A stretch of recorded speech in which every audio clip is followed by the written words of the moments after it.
Aja, and welcome, ladies and gentlemen. Ja. Yours smells so delicious.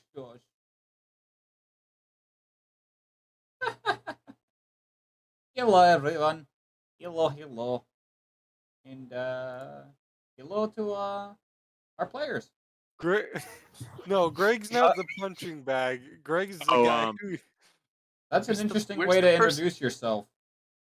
No. Okay, so last time I knew who gets vibe checked all the time. who.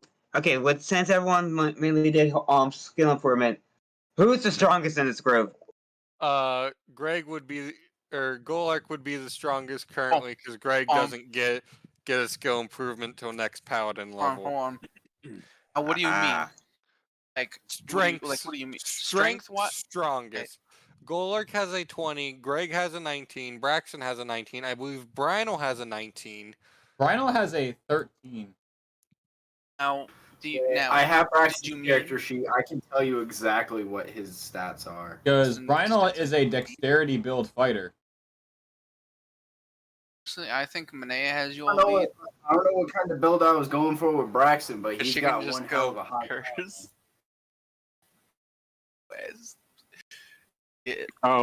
And Manea can just fireball, but no, she can just curse. You can just curse and it'll.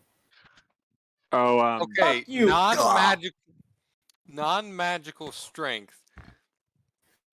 Okay, if we were going with magical strength, personally, I think Gozer. Lavinia and then probably Manea. Luna. Brinal.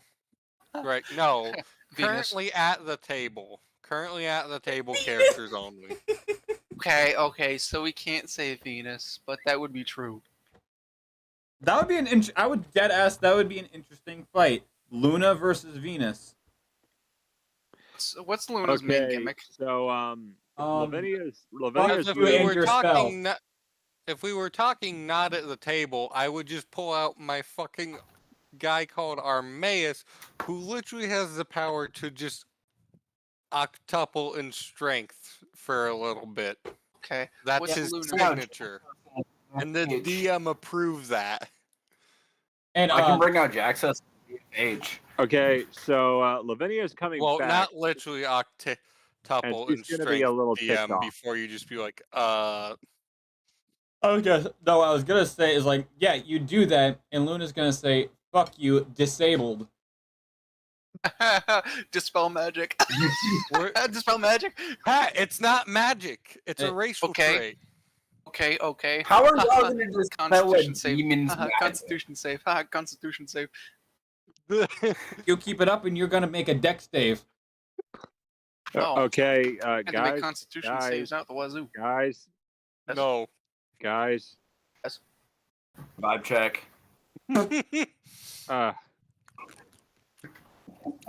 Dexterity check.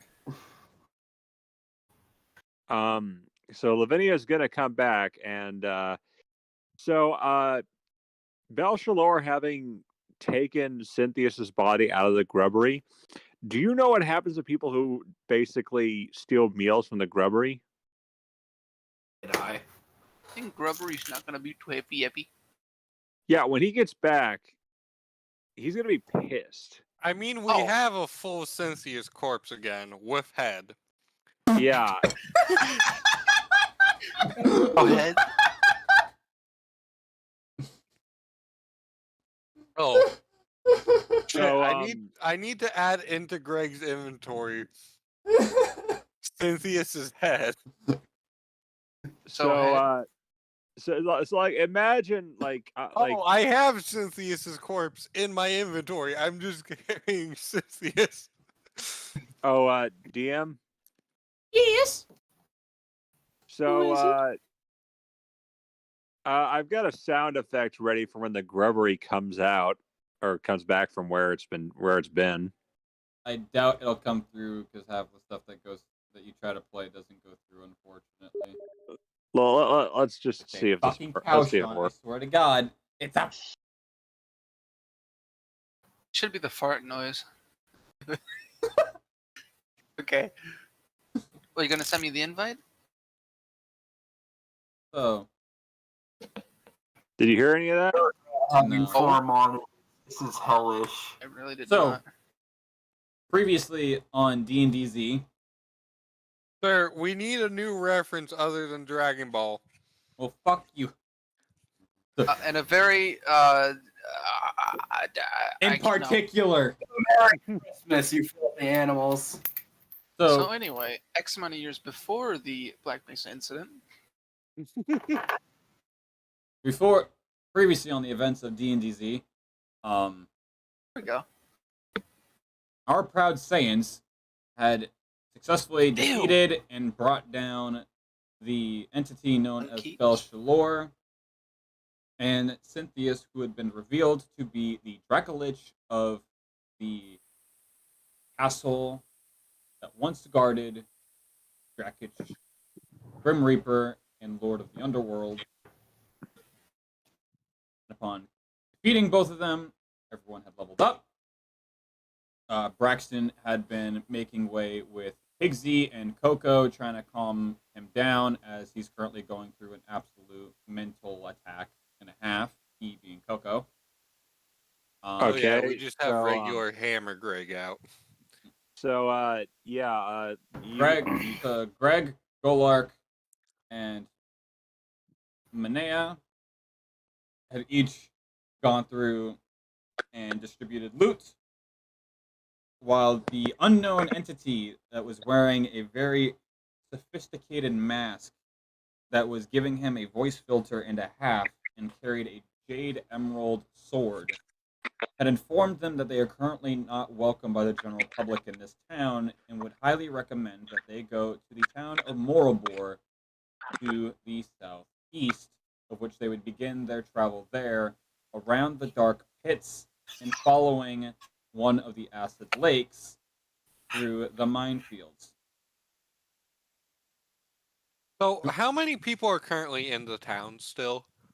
It is everyone that originally is currently in lockdown, essentially. Like, this is like, Well, No, yeah, we could- this is like Red Dawn quality lockdown right now. Oh my god, it's We Judgment could Waiver. rob Clink and Cling.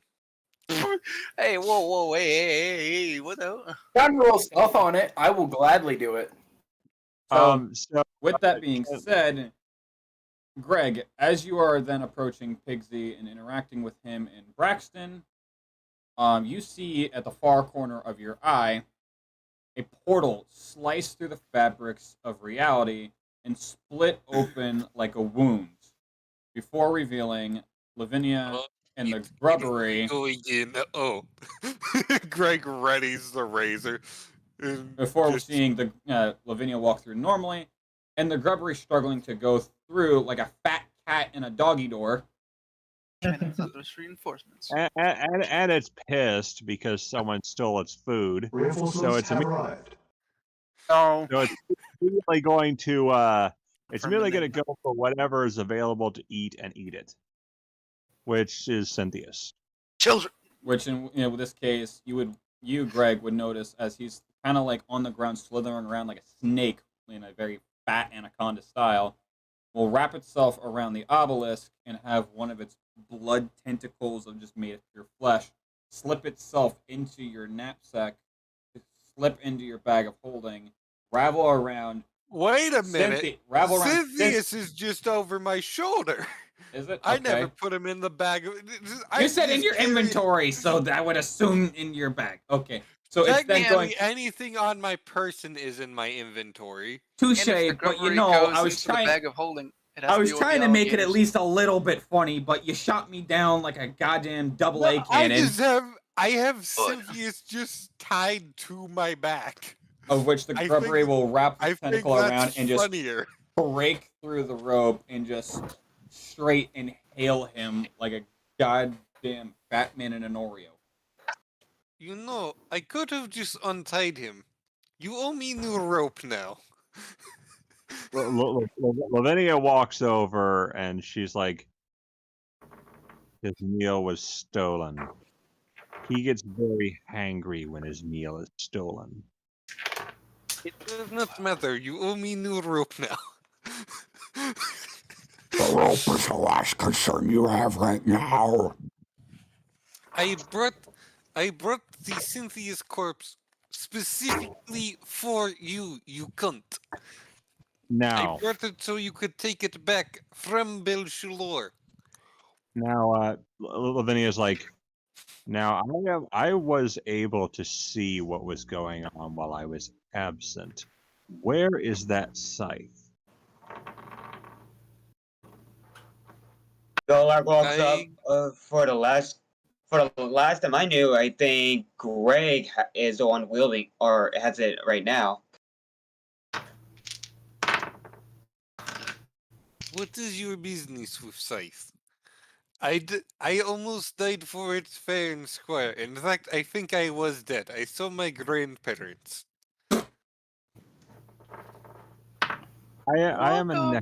All of next- Greg's grandparents are dead. As everyone's just gathered around the obelisk right next to Pigsy's wagon.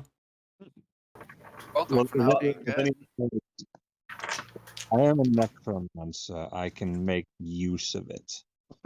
And I can make it far deadlier than it was before. The Scythe is bigger than you are. True. I'm not saying I would wield it. But he Who cares how big the fucking scythe is? Just give it over. I didn't tell you to roll initiative. Shut the fuck up, Brixton. You didn't almost die for it, you coward. You almost... Motherfucker. No. Hey, Actually, Pyro, how many I d20s did die. Because I have Oh, all. no, actually, Greg, you did not die. I saved your ass before you died. From Greg's perspective, he was dead because he did actually see his grandparents. Not yet. If you were dead, I'd reanimate your corpse real quick. Did Belshalor get disintegrated? Yes. No, actually. Well, yes. So Yes. when the mass I will be back. Give me entity, like a minute. basically he casted a homebrew spell that I made, where a massive beam of light spews from his hand into the entity. Because he was basically made of just raw crystal, it prismatic effect grabs his throat, had to go back to hell or welcome to hell or something of that nature, crushed his throat, and it literally just fucking exploded into shrapnel. So he could basically gelatinous cube sweep the area and pick up what little pixie dust of glass there's left all over the place. Grubbery devour. I just with zero hesitation. Rubbery devour. Initiative. Oh no, I just heard so much dice getting rolled. I'm like, I didn't tell you to roll initiative. So, but with the size, you 13, 15, with 15, the 16, size, you basically need to be Fred, shut the fuck up. Shut the fuck up. Yeah. What's up, Hudson? I was just reading Golar just back against the pillars. Like, but with the size, you need to be a strong person. But honestly, I have a good enough weapon for me. So if you want it, Lavinia, you're more than welcome to take it. I feel this would be better off with someone who could utilize it for necromancy purposes and to make use of its necrotic damage.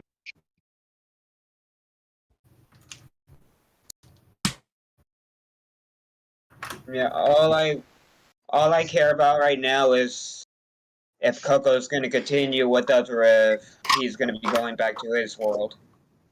Well, Meanwhile, Lavinia's Coco like, is kind of like he's backed up into a corner where his back is between one of the wheels and the edge of the building that Pigsy's wagon is kind of propped up against, and he's almost like a dog that's been astray for several years, kind of huddling in an alley, just kind of with his back arched and kind of hiding. Lavinia talks to Pigsy. Not Brian. Pet the dog. Lavinia says, the griffin is in a fractured mental state. I suggest a very long vacation. Pigsy, take him to the kingdom of Sucrose. He should be safe there. I wonder if Albedo's there. But- I guess that but- joke is perfectly fine. But before he goes, if he does, I want to give Coco something that would remind him of Golark and them, and let's see what I have. Send him to No, Brazil. sorting my dice. Brazil? No. I'm sending you to Go Ohio. Ohio. There we go. We're sending you to Florida. Tampa, Florida. Oh no, not Tampa. I should know. I live right next to it. So, God. But- Waffle House has its but, own, But since Coco is in a scared state, I'm gonna see if I can get his trust with Golark, so I can give him this thing, so he can remember the group if he does want to come back. Roll me animal handling. Huh? Roll me animal handling. Okay. Handle that animal. That'll be a dirty 21. Greg has a 3 in animal hand. will tell you Braxton's animal handling score real quick. So, as you kind of bend down, what all are you trying to offer him? Well, I was gonna first give him my trust, like just hand out, let him sniff it, and see what his reaction is. If he does, I was gonna put my holy amulet over him. Okay. Being that he doesn't know you at all, he's very, very half trusting. Like he's willing to approach, but he's not letting his guard down, and you can see that he's very tense. Understand? Golark is just gonna say, "It's okay, Coco. You've been good. You've been fighting well, and I know how scared you are." And then he just gets up and looks over to Pigsy, like, "Pigsy, it's good to see you for the first time." Give me. How the fuck do you know Pigsy's name? What the hell? Why'd it grab both? What Pigs the is hell is like, wrong with you? Pigs What is got- like, I was trying to rotate Greg so he was facing the group. Pigsy says,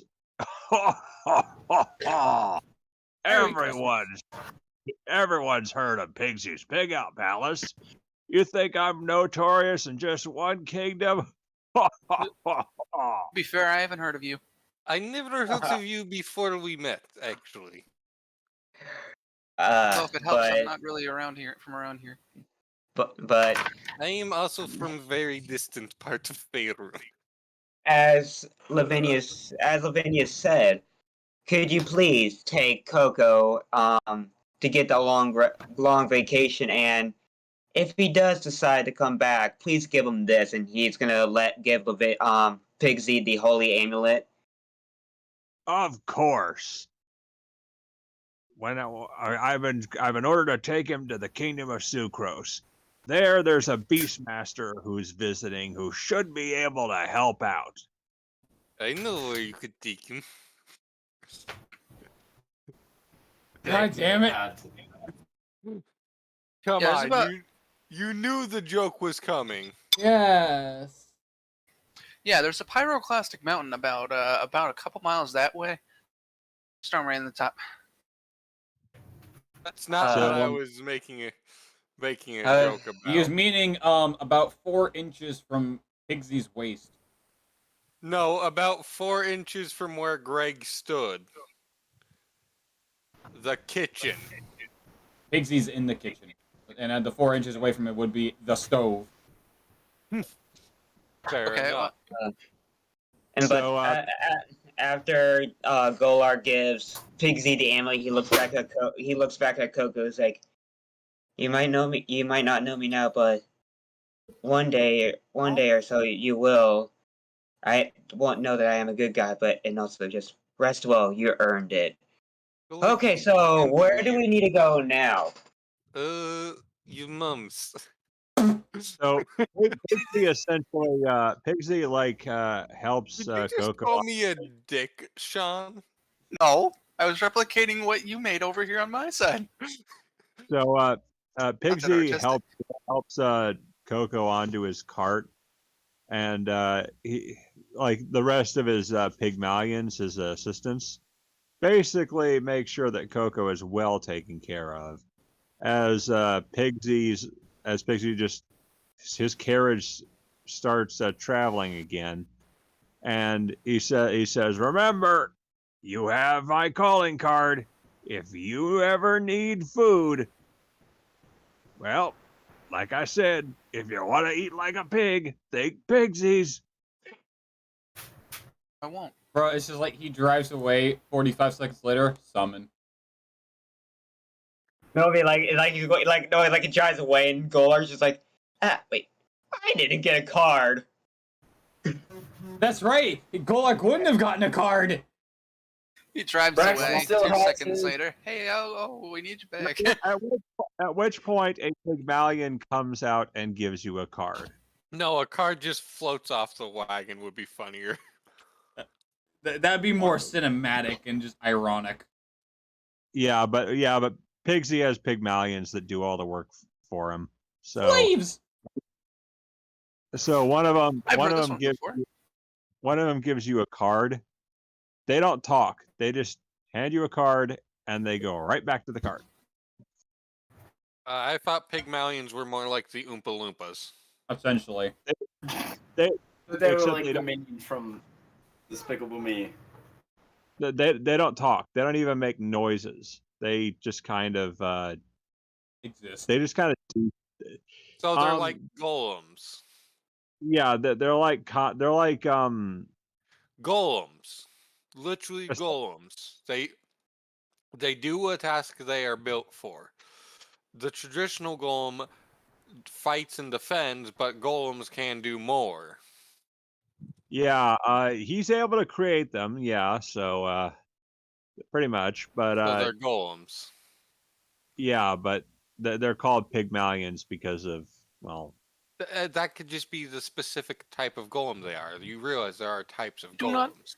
It does not matter. yeah, Pigsy's I was friggin' gonna do a spell broken thing in the campaign with Golem. Pigsy's friggin' spelljammer cart just rides off. Spelljammer card. Excuse me. Oh I'd like to hear that I last part really again. do wish we could summon Pigsy in the middle of a battle, because I feel like that would be the ultimate distraction to just middle of the boss fight with Drakic. Greg just burns Oh, the God. card. God damn it. You do Summons realize Pigsy. that if Pigsy is in a fight and that rake comes out, it's gonna, like, do you realize what's gonna happen? Like, that'll be like the scene in Naruto where Madara freaking charged into an army. There'll be guys flying all over the place. That's exactly what I want, but I was picturing Usopp Hammer because that's the Usopp fork as far as I'm concerned.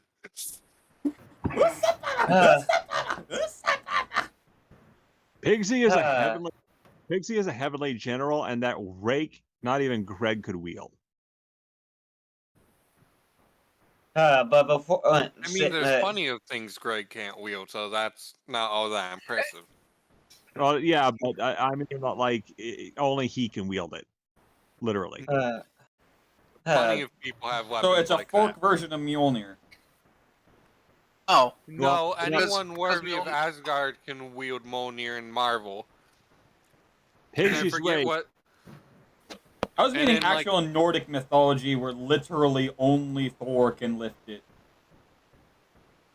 Technically, Pigsy. Odin can lift it because Odin is stronger than Thor. It's just an incredibly heavy hammer.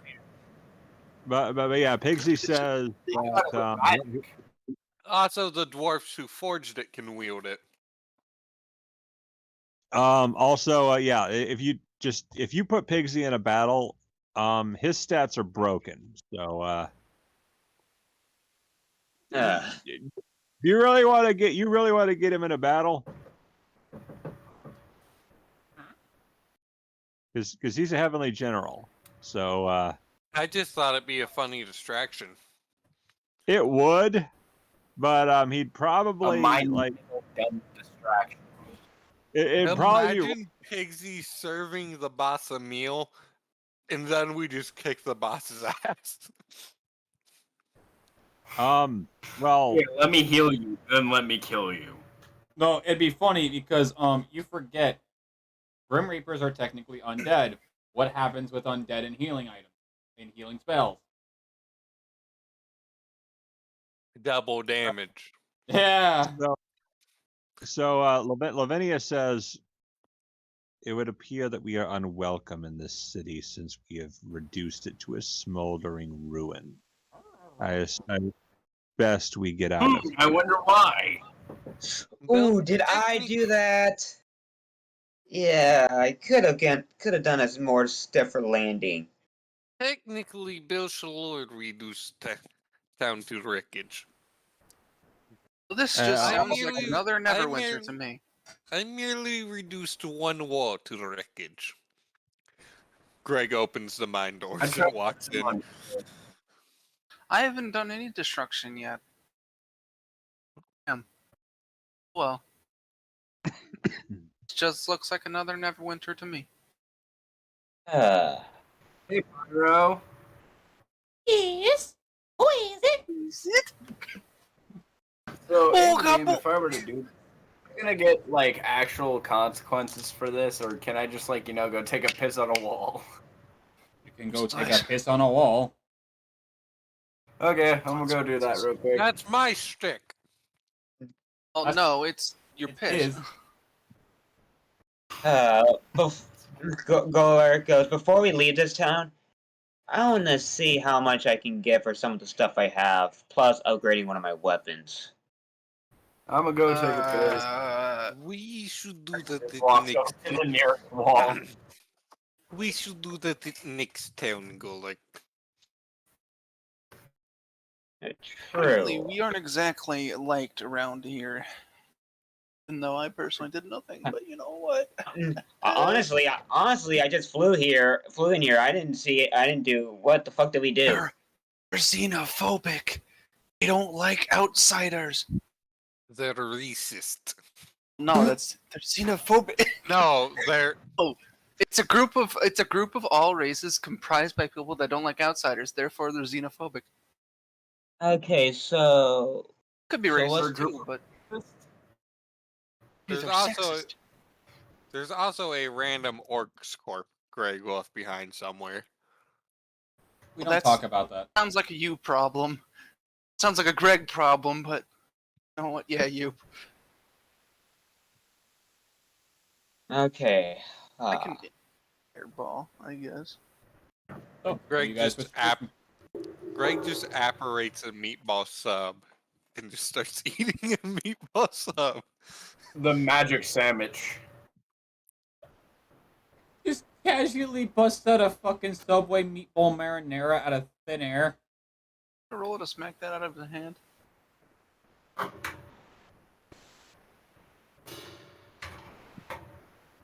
Yes.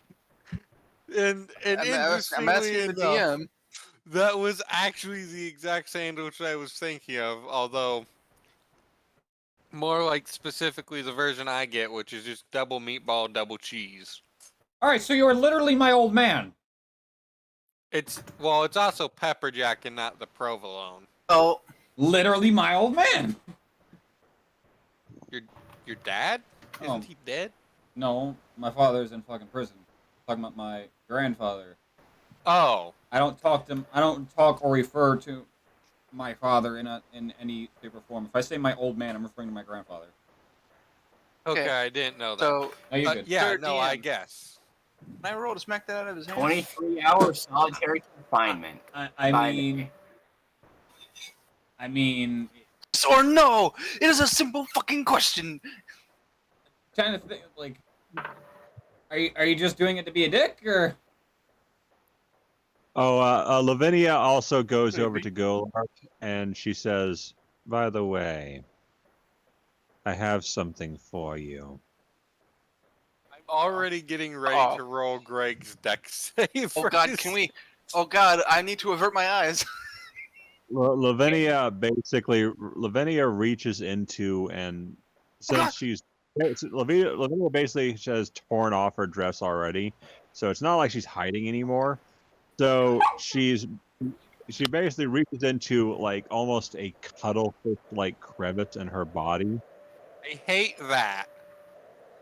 I hate that, especially because I'm actually eating dinner. Greg throws his cape over Lavinia. Do not destroy this. My father gave this to me a very long time ago.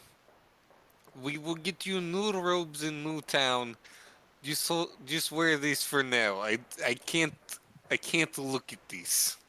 I'd be more impressed if she could actually destroy it. Lavinia basically pulls out a flask that looks like it's made of flesh. Like it's a flask with veins. And she's like, What the is your flask the Book of the Dead? no, it literally looks like a flask if it were made out of stomach. Greg's going elsewhere. Greg's had enough. I'm leaving, he said. Greg says, "Fuck this shit. I'm gonna take my meatball sub and go." And now And Gray or Golark just grabs the box like, thanks. Not like he appreciates. He's more confused than anything. Lavinia says, "This potion, I noticed you had a adult blue dragon potion. That's This right. is different. It's an experiment I have been warming up in the bowels of the grubbery. Okay. Hi. When the time comes, or when you find yourself in a particularly hazardous pinch, drink from the flask. It'll taste like frog skin, but you won't regret the effects." Okay, and he puts it into his bag, and it's like,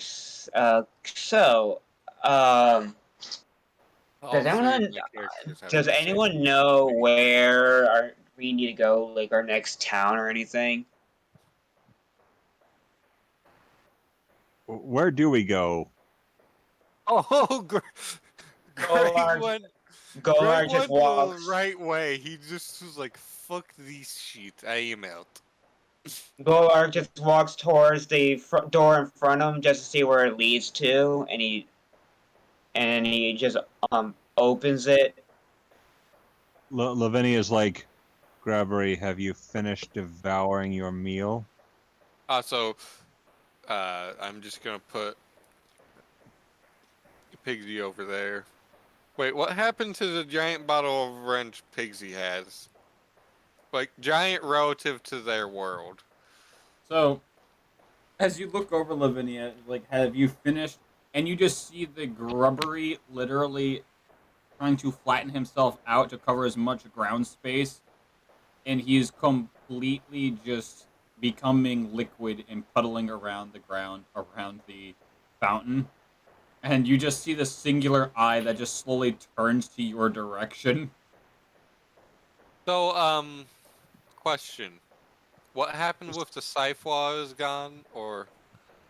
So, after everything was distributed, you still have it Okay. within your bag of holding.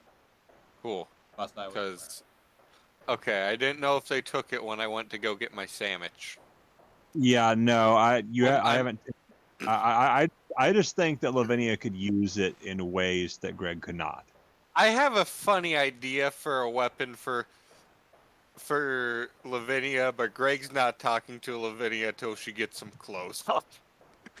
Oh, Lavinia does have another weapon. I just haven't used it yet. No, I've got a great idea that I think all of you will like. Which, much like my backup character, is inspired by a webcomic called The Weekly Roll. It's a great D&D webcomic that everyone here should read. It's fucking awesome. Shameless plug. To understand, You know what? the Just weapon for that that the comment, weapon I she hasn't think used block yet. it on any browser. What'd you say? We're so far away. The weapon Lavinia has that she hasn't used yet, I was personally saving it for an opportunity to use it. How many of you have played Bloodborne? Yeah, Okay. I played the No shit one out of said it. you had to spoil it. I've seen it. I haven't played it. I've played a decent bit of it. I've not played or seen it. I know of the game, but that's about it. Totally. So does anyone remember what the Does anyone remember what the Orphan of Kos was wielding? No. And not his parents. Yes. God damn. Okay. So yeah, you just look up the Orphan of Kos. I don't think I will. Oh! I hated this boss. With a passion. You see that thing? See that thing he's wielding? Is this? That's the secondary weapon she has. I hated this No. boss with a passion. Oh my god. I just realized something. You're a nerd. Oh, I'm waiting for a model chance to here. use that weapon. So this So- model right here reminds me of someone. Which model? Oh no, I'll check it out. So currently, Which model? Golark, you were mentioning of which way do we need to go or where we needed to go next, and Yes, Brynol's Golark goes. kind of steps forward and crosses his arms a little bit as you were glockling your eyes around the boss's dead corpse. I don't know if you noticed or not, but big boy that was helping me with some things that you clearly dropped in with us said we should head to Murobourgh town, more like a city down to the southwest. But in order to get there, we gotta go around the dark bay, follow one of the acid leaks going through the minefields. very well. Lead the way.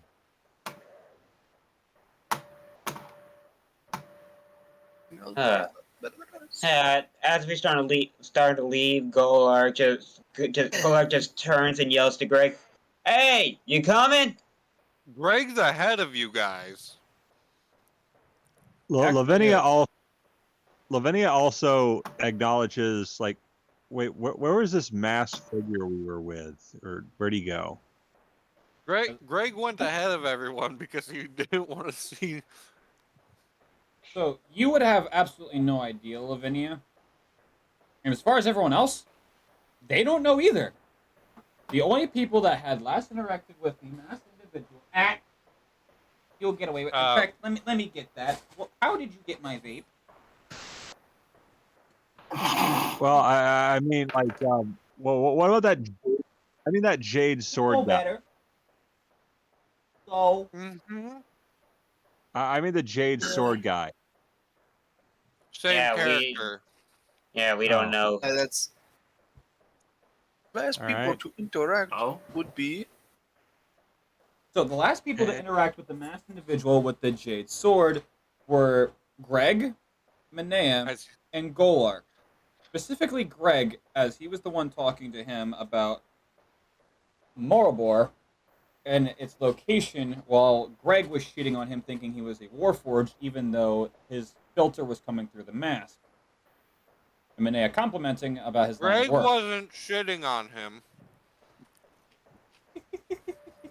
Well, anyway, Greg let's get just a move thought he on. was a warforge. Nope. Nothing about him had warforged features.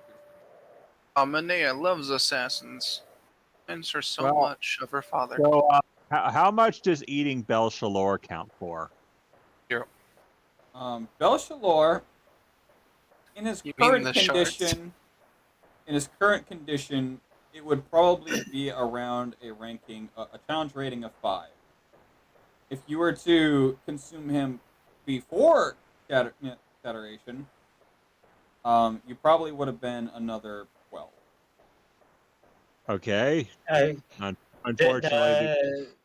Unfortunately, the Astral Dreadnought thing, you wouldn't allow him to do that, so because it's broken, and that would have taken him out in one hit.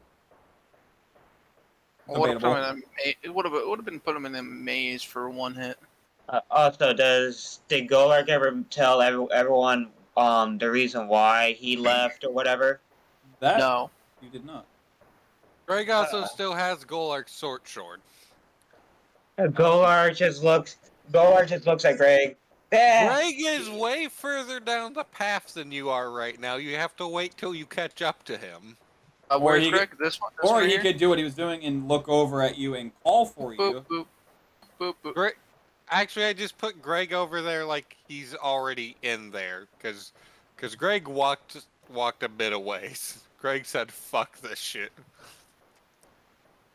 Greg's on like fuck his this shit, I'm out. Greg's on like his 5th meatball sub now.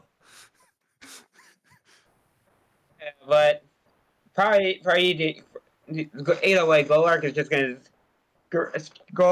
just gonna yell or whatever. If you can hear me, he's like, yeah, you can keep that weapon. Matter of fact, if you want to, you can sell it for a few bucks. I got me a better one.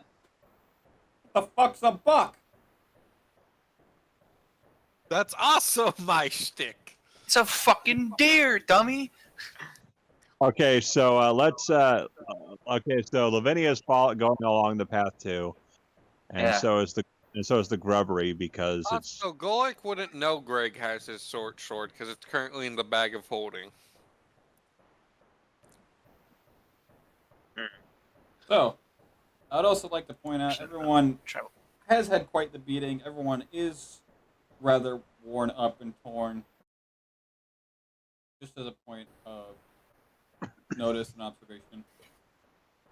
As you each head into the minefield, it is very alarming for the very small entrance compared to the entry to what looks like a completely separate dimension. As the minefield that you enter appears to be a complete underground cavern. Manea, you would never most significantly correlate this to something similar to the Underdark. God, I fucking hate that place.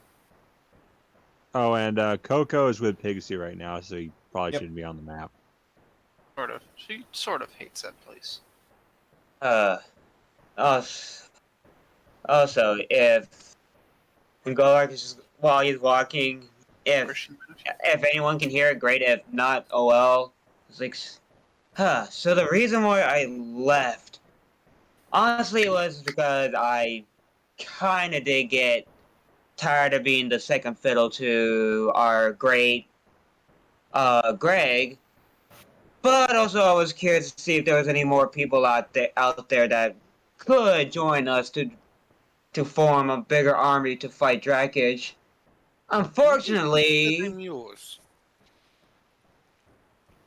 Unfortunately, while I did find Brynel and the mystery guy, we're the last survivors.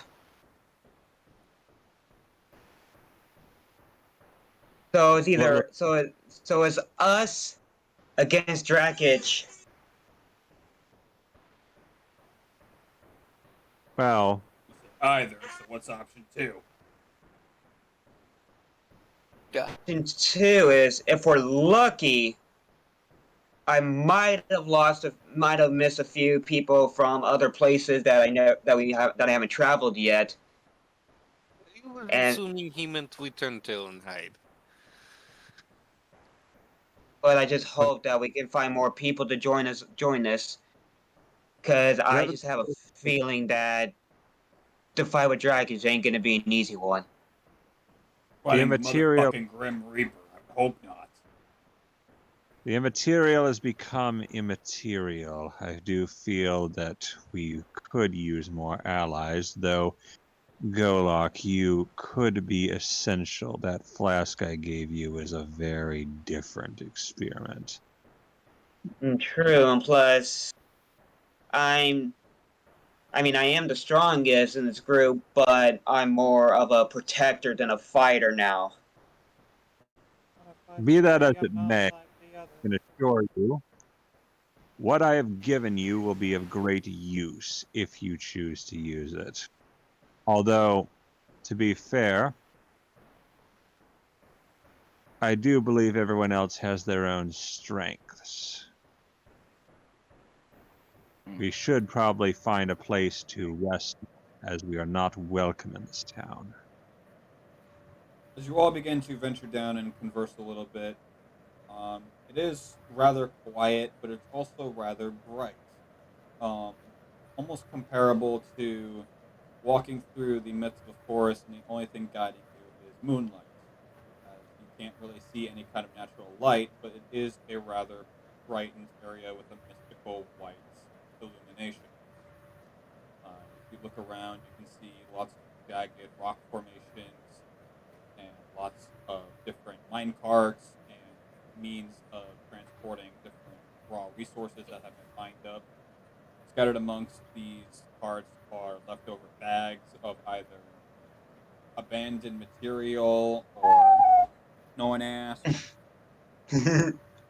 pickaxes, maybe some shovels, broken down carts. Like the areas you are rummaging through a little bit have been completely soft out, and anything that's left is deemed unworthy of bringing home. You can hear every once in a while maybe the flattering of bats or the screeching of bats as a couple actually fly ahead of you, and maybe even a couple of rats that kind of scatter around one of the barrels.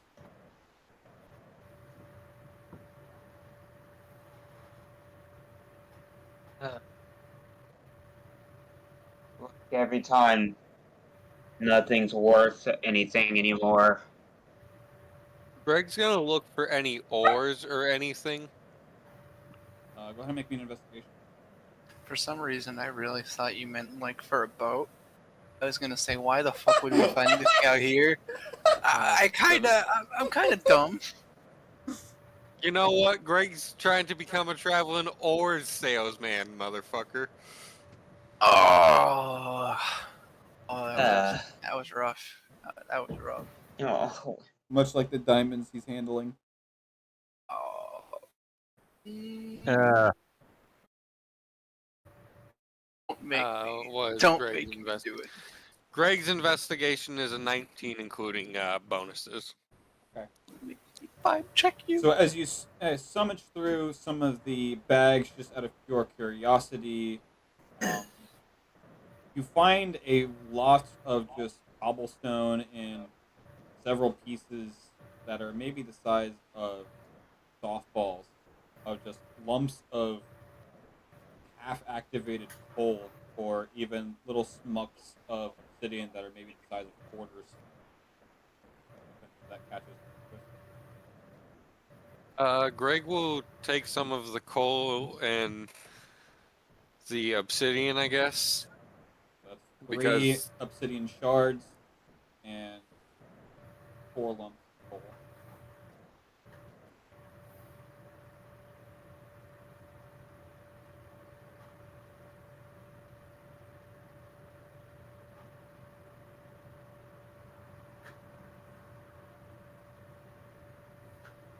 So, yeah, I guess we should move ahead then. You guys want to keep going? You guys want to take stop for a long rest? I say we stop for a long rest. I would say stop for a long rest as well. And Greg's going to read in his demon book, his infernal languages, his infernal basics book for until Dummies. he falls asleep. No, it's not for dummies. Greg's not dumb. Well, to be fair, when me and Stetson were at a shop one time, we found a Fortnite for dummies. I also found a Latin for dummies. So, Yes. But also, people who play Fortnite just inherently have less brain cells. They have a smoother brain. No, it's not that they have one. They slowly develop one. My brain has no wrinkles. All of your insults go over my head. So Lavinia actually, Lavinia, instead of like setting up like she says she didn't really have a sleeping bag or anything, she crawls inside the grubbery and basically like closes the mouth. She still had my cape on. That's why I'm laughing. No amount of My washing. man, you don't want that back. I do. My father gave it to me at the birth. There's a lot of things that I'm missing that my parents have given me at birth. You have parents? I don't want it like that. I will summon the pigsy just to see if he can wash it.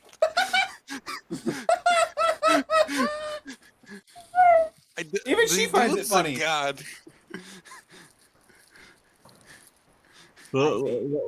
Lavinia, Lavinia is like she's using the grubbery as kind of a fleshy bed right now. She's pulling a Luke Skywalker.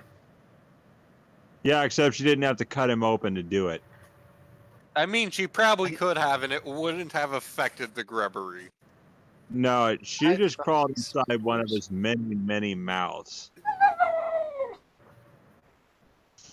And Braxton's gonna crawl to tree and just sleep in the branches. So I think the yeah. bigger question is anyone going to keep watch? Manea is. Okay. Lavinia's like Grubbery observe while I try to meditate a little bit. I mean, I'm almost certain the grubbery doesn't sleep. It doesn't. It really doesn't. It doesn't Well, need. either way, Manea does not trust it, and she is going to keep watch for herself. All right, so you're gonna keep the first watch. Is anyone gonna tap her out at all so she can get in the benefits of the long rest? Greg will when she wakes up.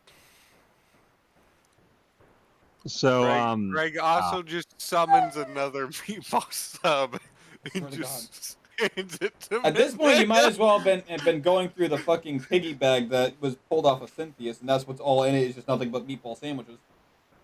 essentially the grubbery actually fuses into the ground, kind of. Who took the piggy bag? Pretty sure you did. It's not on my inventory. No. So yeah, the grubbery has fused to the ground, kind of like tube effects worms, if you've ever seen those. Yes, You seen those? I have seen. They look like brains, don't they? Shut up. It makes my skin crawl. Somehow I have 2 Pigsy cards. I'm not complaining. Because you picked up the one off of Cynthia's body. I thought someone else gave me one. I thought I had one for a long time. But yeah, essentially like the grubbery fuses into the ground, and that's how it's gonna become like the bed for Lavinia. That's what it's doing. And much like tube effects worms, it pulsates every time the slightest bit of light hits it. I hate that. So, as you all begin to settle down and make your makeshift beds in each of your own respectives, Manea, you take Greg's the first makeshift watch. bed, sleeping bag. Rubbery, Manea, Braxton's and Greg. bed free. Everyone make me an perception check. Ooh, Who? fun. Where's the grubbery? Where's my D20? There's my D20. Where's the the Rubbery in this D20 game? at? Braxton have to. Are you keeping watch at all? No, I'm where's the sleeping in a grubbery? tree. Well, if you're not keeping watch, then you would have nothing to worry about. And the Grubbery would share your stats in this scenario. Okay, so perception, you said. Yep. Perception is I got a very 19. shit. 19. Overall Manea, 20. Got a 24. 24. Grubbery. Hold on a sec. Hold on. You know what's funnier than 24? 25. 25. My mom!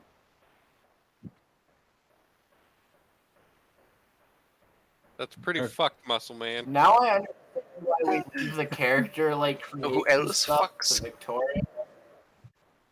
I decided to download Okay. Hero Forge. Okay. Okay. Rolling the D20 now. How did you download Hero Forge? An app. It's malware. Magic. They have an No, app? it's probably malware. You know what? Hey, 17 plus 8. Okay. But I'm trying to make Jameson in Hero Forge, and it's not 7 playing plus- out very well. So, fuck is James? as you all begin to make your rest, Grubbery and Manea, as the night begins to pass over time, once it hits about the 4th or 5th hour, you begin to hear something stirring in one of the caverns. Almost like there's something clicking in a rhythmic pattern, almost like talent cooking on the stove. A very small, low rumbling before it goes dead silent.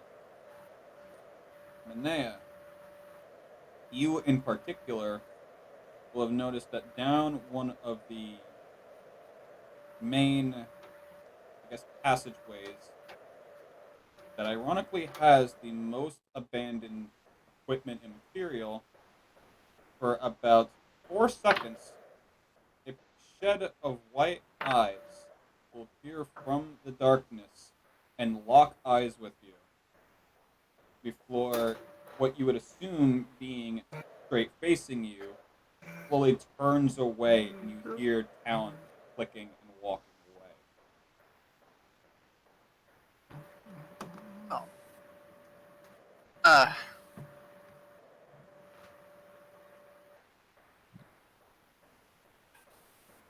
And what is a little bit concerning to you, Lavinia, being that you were playing as a grubber in a sense, when this entity approached near, his dark vision became disabled. So the grubbery couldn't see it. So it's dark. His dark vision perk basically was negated. So anything that is in dark light that would be then dim light, and then things that are in dim light would be seen as in bright light, was seen as if dark light is dark light and dim light is dim light. So yeah, in other words, it didn't see anything. No, he saw its eyes, but normally in that scenario, the grubbery would be able to see a little further because of his dark vision. But as this thing grew closer, its night vision and dark vision were just nullified. So basically, we're all in the dark. No, you're not in the dark. So, say do he you know what had dark on. vision is? Do you So, understand how yeah. dark vision works? Yeah, I get you. Oh, I wait, get bro. you now. No, No, it's Dark vision, I believe. it's not that it's you couldn't see it. It's if it was in dark light, which with dark vision you would see as dim light, where you could make out at least a silhouette and maybe some facial features. It was dark light where all you would see If was white someone eyes. just dimmed your torch. What are you trying to do there, Red? So I'm yeah, just fucking like, around in here, Forge. It's So- the do we all wake up? At this How much point, stuff I could put on a kid. at this point, Successfully found that out. Manea would tap Greg on, waking him up and switching. Greg, there was this very interesting creature that I didn't like, and it watched me. Careful. Mhm. Greg's going. So Greg now has full health, right, and full charges. He would now be considered of having a long rest. Yes. Okay. Greg has 96 health. All hammer charges. Then proceeds to murder the fuck out of it. So Greg murders everyone in their sleep. Secretly, he's been a bad guy this whole time. That's why he's called the Destroyer. Naya hasn't fallen asleep yet. It's gonna be a tough No. one, buddy. That was a So, joke. Or was I? so, Or yeah, was it?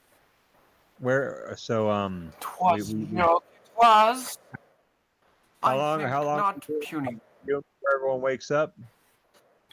So as Oh. Greg, you begin your shift amongst watch. Nothing out of the ordinary happens. You think at one point you heard a noise, but you then come to realize it was just a rat that was kind of scurrying amongst the abandoned equipment. Which is probably eaten. Just see like just a flesh hand appear from the cracks of the ground, just like a fucking mosquito. Yeah. And then eventually, Yeah. everyone receives the benefits of a long rest. And ironically enough, none of you go into the dream world. Thank God, I'm not getting attacked by Freddy Krueger. So yeah, like when Lavinia gets up, the grubbery mouth opens and like she crawls out covered in mucus and everything. Oh God! Like, hey. Jesus. I could just see the face of just sheer disappointment and just Greg's face like, my cape. How many of these carts would I have to get rid of to summon Pigsy's carts? They're consumable, so essentially you use one and he summons. Yeah, No, like how many carts in this cave would I have to get rid of to make room for Pigsy's cart? Because he said he couldn't get his in last time. So quite literally, where you are, he literally cannot enter because there's no way for him to. Damn it! So So I Lavinia did crawls out. You were paying to have that cleaned, and you still owe me a new robe. So Lavinia's like Lavinia she's like, oh, sorry, I forgot I was wearing it. And she's like, you're welcome to have it back. Hold on to it till we can get it cleaned. I do not have someone to carry it, and you need something to wear. Well, Lavinia's like, true. Although, and like that cape is probably sticking to her body right now. Yeah, Uh, it is a cape made out of Tarask hide, by the way. Yeah, although right now it looks like it looks Climber like got a hold of you. no, you know what it looks like. Remember in Pirates of the Caribbean when the Kraken basically like roared in Jack's face? yeah. It's like that.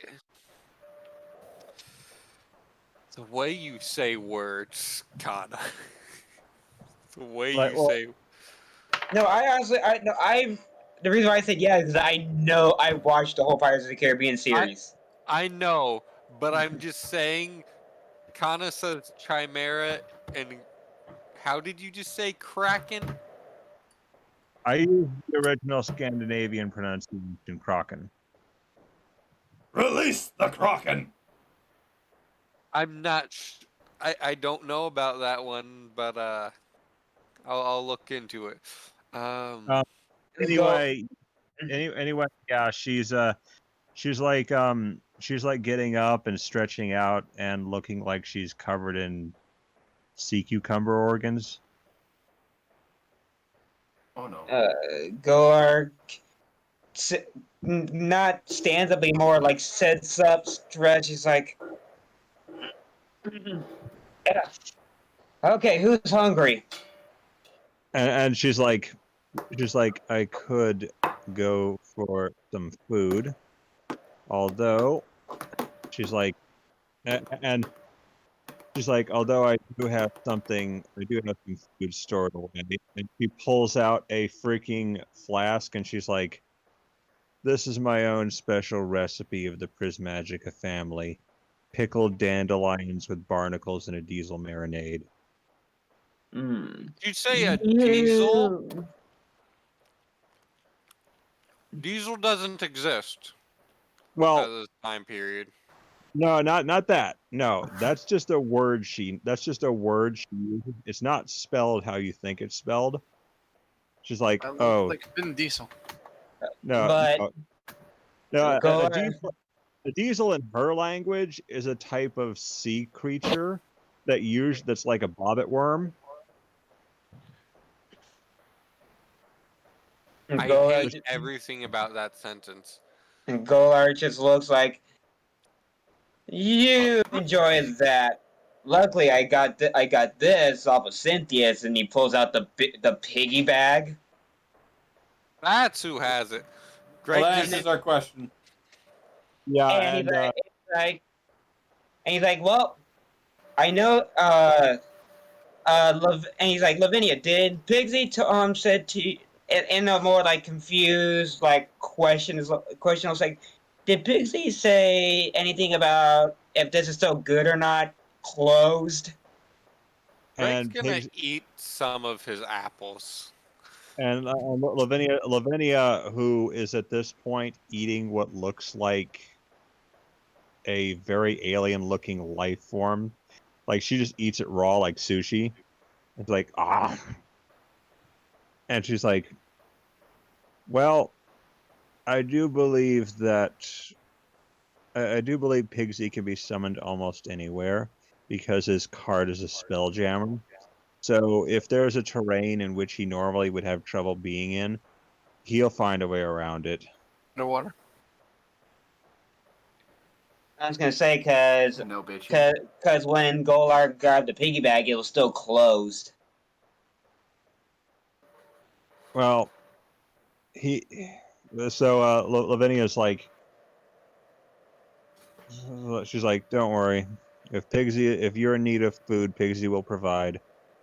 Pyro, spells I gain from a race do not affect my spell slots, right? Correct. Okay. I'm just slightly organizing my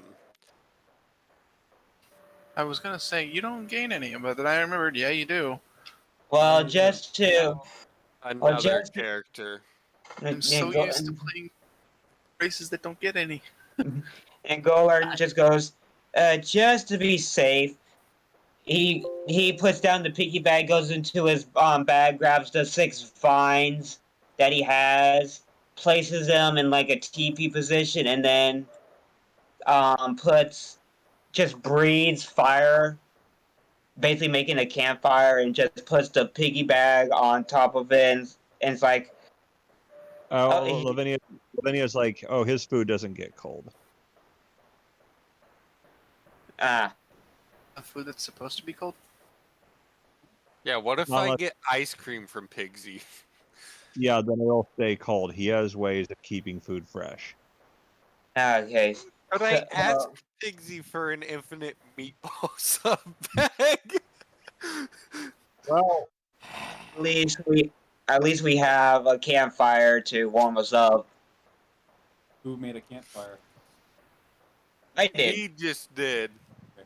well, Lavinia's like, "Well, I suppose I can cook something if anyone would like." No. That's great. No. And she holds out a sack of seafood that she has acquired. She's like, "You see, while you were sleeping, I was conferring with my followers.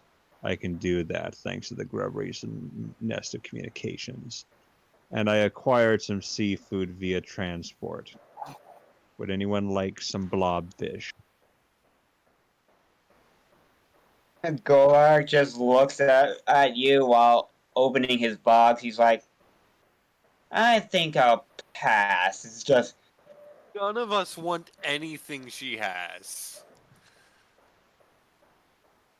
But I'm going to sleep, but you know. but it's but right now, as of right now, Golar is just eating the stuff that was in the piggy bag.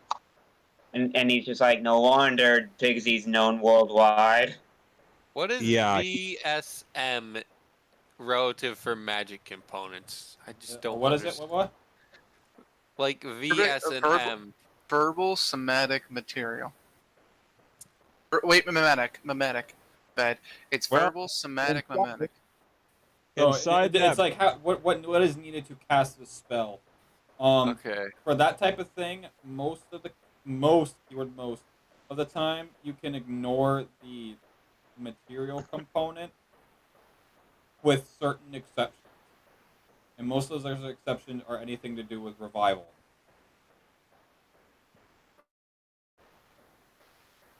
Okay. At least I'm for early game. Once we get to like the mid to late game, that's when we might start implementing materialism. I'm So, asking just because I'm organizing my characters. You're good.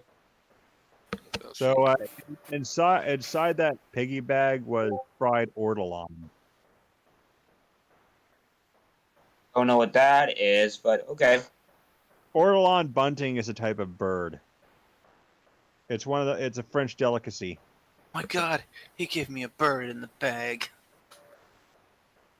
At least Wait, It's say like French. it's like a French delicacy. It's like one of the most. It's one of the most. It's one of the most tantalizing delicacies, which is now illegal, by the way. So, yeah.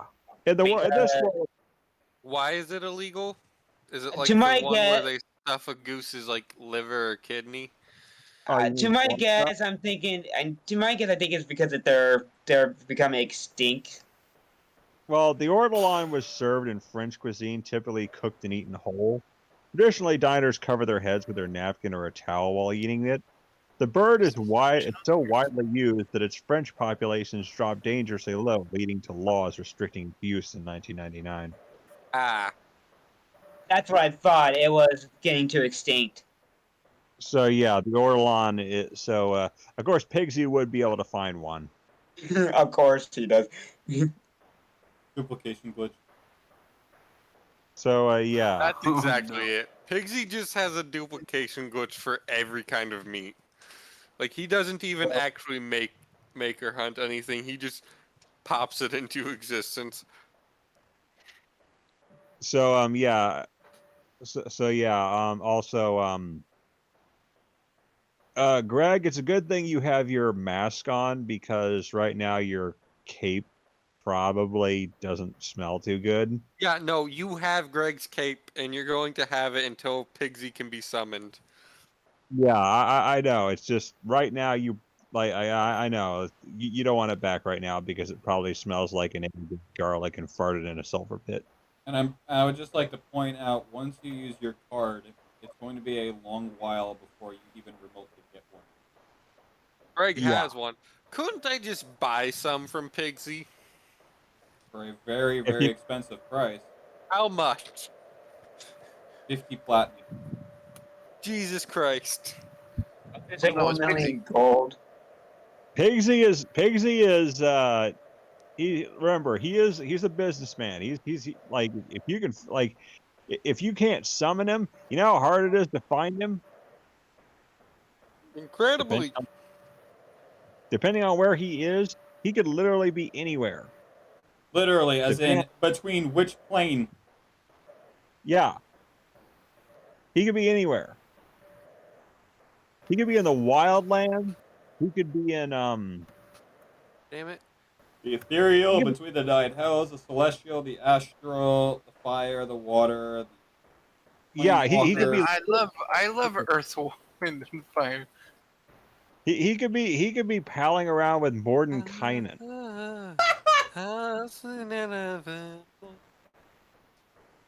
Oh yeah. So, would you guys wish to venture Pyro? forth, or Yeah. Let's get a move on. what's up? Check your DMs at what I just sent you. So I'm testing out Hero Forge, right? I will check it out later. Golar goes. Golar, while he's finishing up eating his meal that he got from Cynthia's dead body, he's just like,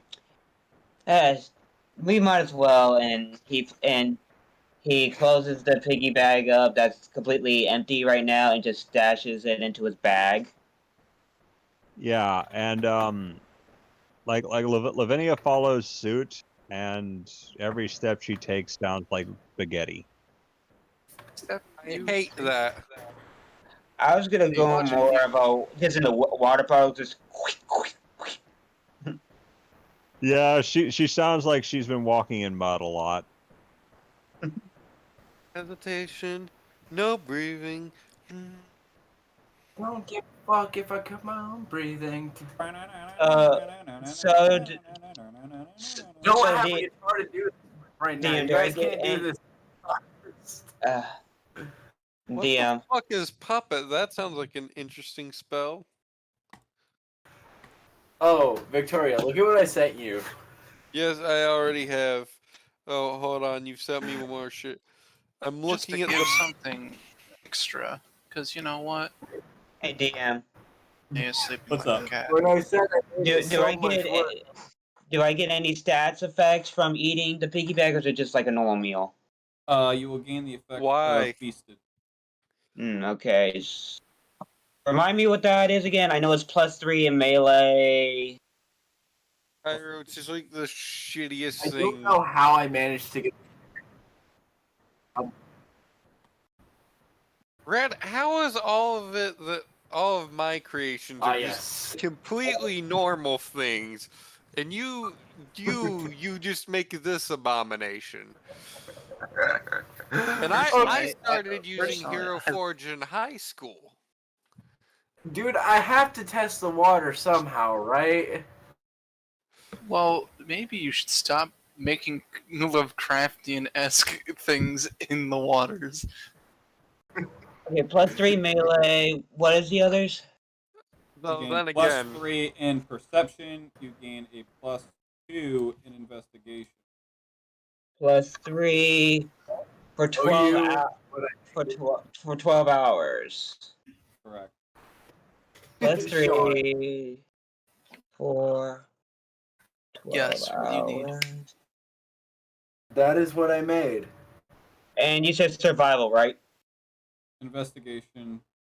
Oh, investigation. +1 in investigation. Okay. Gonna be honest, +1 looks like a 40k orc.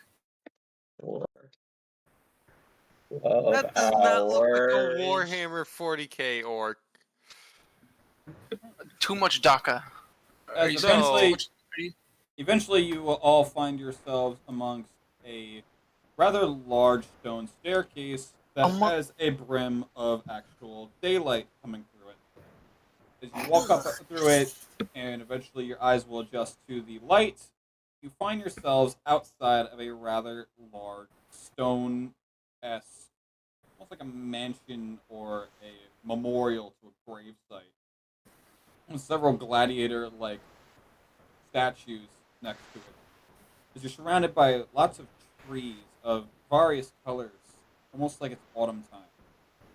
In the distance, you can hear the sound of horses, you hear the sounds of people, children, and even a little bit of noise clatter from various things from either it could be something festival or maybe a little bit of smithing, perhaps farm equipment.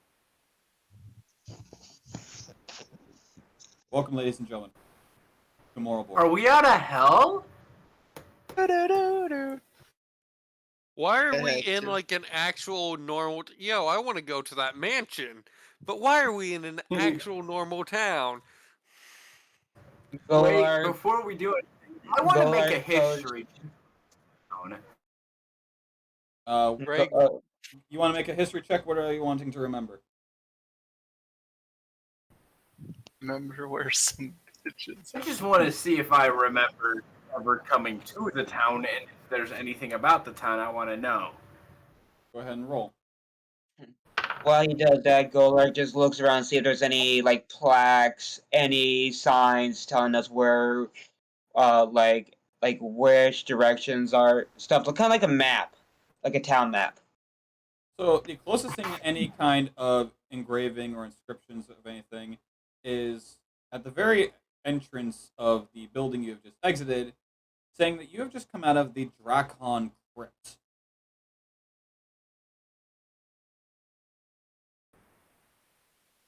So we came out of a crypt into a town? that's not abnormal. Not one. You have fuck no idea where you are. I So got in that one on the. Greg changes into a normal outfit he got from murdering another orc. Am I still asleep? No, you woke up. You've been awake for a while. I'm gonna do so my this is- daily. I'm gonna do my daily prayer. You know. All right, go ahead. Tell me religion. This is the same orc I murdered a while ago. Since Golar just seen it, like, huh? Wonder why there's a there was a passageway through a crypt. I might as well go talk to some of the people to get some more information on what's going on over here. And he starts walking towards what looks like the town square. Also, Pyro. What's up, Red? You know how I wanted to make that history check? And you don't remember shit? Yeah, I didn't. I didn't do too swell. Yeah, you got a nat 1. You have fucking no idea where you are. You know, I'm gonna just walk around and pretend like I know where I'm at. Fucking Naruto. So Lavinia looks around and is quite curious as to where she is, and she's going to go to some civilization, like a populated area, and kind of ask around. So you and Golark are kind of in the same boat as you eventually follow the gate to find entrance and open it up as it gives a little very squeaky, as it's almost like it hasn't been opened in several years. Greg's gonna. As amongst the square, you see several people on horses, kind of just cruising. Some of them in armor, some of them in kind of just commoner clothes. As you see people kind of going back and forth, minding their own business, going between buildings, some with books, some with baskets. Seems very ordinary. Golar just looks at the gate and he's just like, someone needs to oil that. And he just looks around and he calls to the two people on the horse. He's like, "Excuse me, fellas. We're kind of new here. Can you tell us the rundown of this lovely town of yours?" They only speak Abyssal. As as one of them turns to you and kind of just like waves the other one down as he kind of stops in his track and turns the horse around as they both approach you. Boy. Afternoon, Dragonborn. How can I be of service? Yes, we just came from, I don't know which town we were in, but we just came back from the Dragon Crypt, and he points over to the big like kind of like castle mansion looking thing behind him. He's like, and we just stumbled upon your town, quite lovely too. We were just wondering if you can give us the rundown on like the different areas, like kind of give us more of like a tour because we're in needs of some stuff. Back up a few steps there, lad. Dragon Crypt, you said. Came from there? Alive? Impressed. No one's been in there for several millennia. Haven't heard or seen anyone go near those gates since I've joined the guard. Interesting.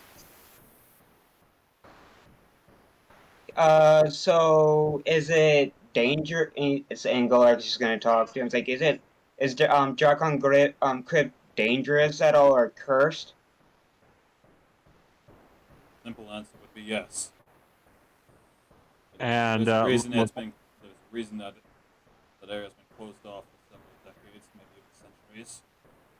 okay. It's given the titles of Dragon Crypt. Anyone who dares What go in did- there never returns. What does this guy perceive Lavinia as? Bitch. As of right now, being that you would be the one kind of casting it, it would just be just your average, just blonde hair, green eyes, elven female. Well, Lavinia has manipulated her so everyone sees her differently, so that's why I asked.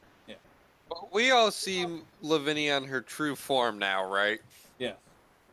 Yeah, but Because you're amongst everyone the else. trusted you're amongst her trusted individual list. You're on her white list.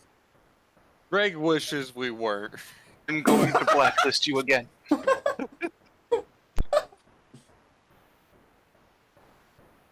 So Lavinia looks at this guy, and I assume because Lavinia has essentially taken her robes off, the only thing this guy sees is like this maiden covered in only a cape, and A nasty cape, specifically.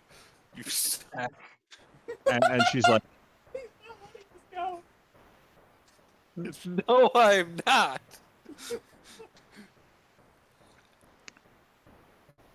so Lavinia's like, pardon me, kind sir. I have been traveling for a very long time. I lost my clothes to a unfortunate monster encounter. Would you be able to take me to the nearest seamstress or a tailor that I might be able to find some new clothes? Kind of looks down to you and just then realizes as he was more involved with the Dragonborn. Like, ugh. Sorry there, lass. Oi! Go ahead down to there. Get this boy lass some clothes there. You, Dragonborn. Give me just a moment. Yes, sir. Give me just a moment. Hold that thought. Oi! Rosklas! Mis kroska nisse asta! Gosta nosko! Annes krosko? Yeah! Godnes krosko! Go! Go! Go! Eventually, the other one that he had eventually waved down will turn his horse back around and starts heading down towards one of these separate plazas, kind of galloping off at somewhat of a decent pace.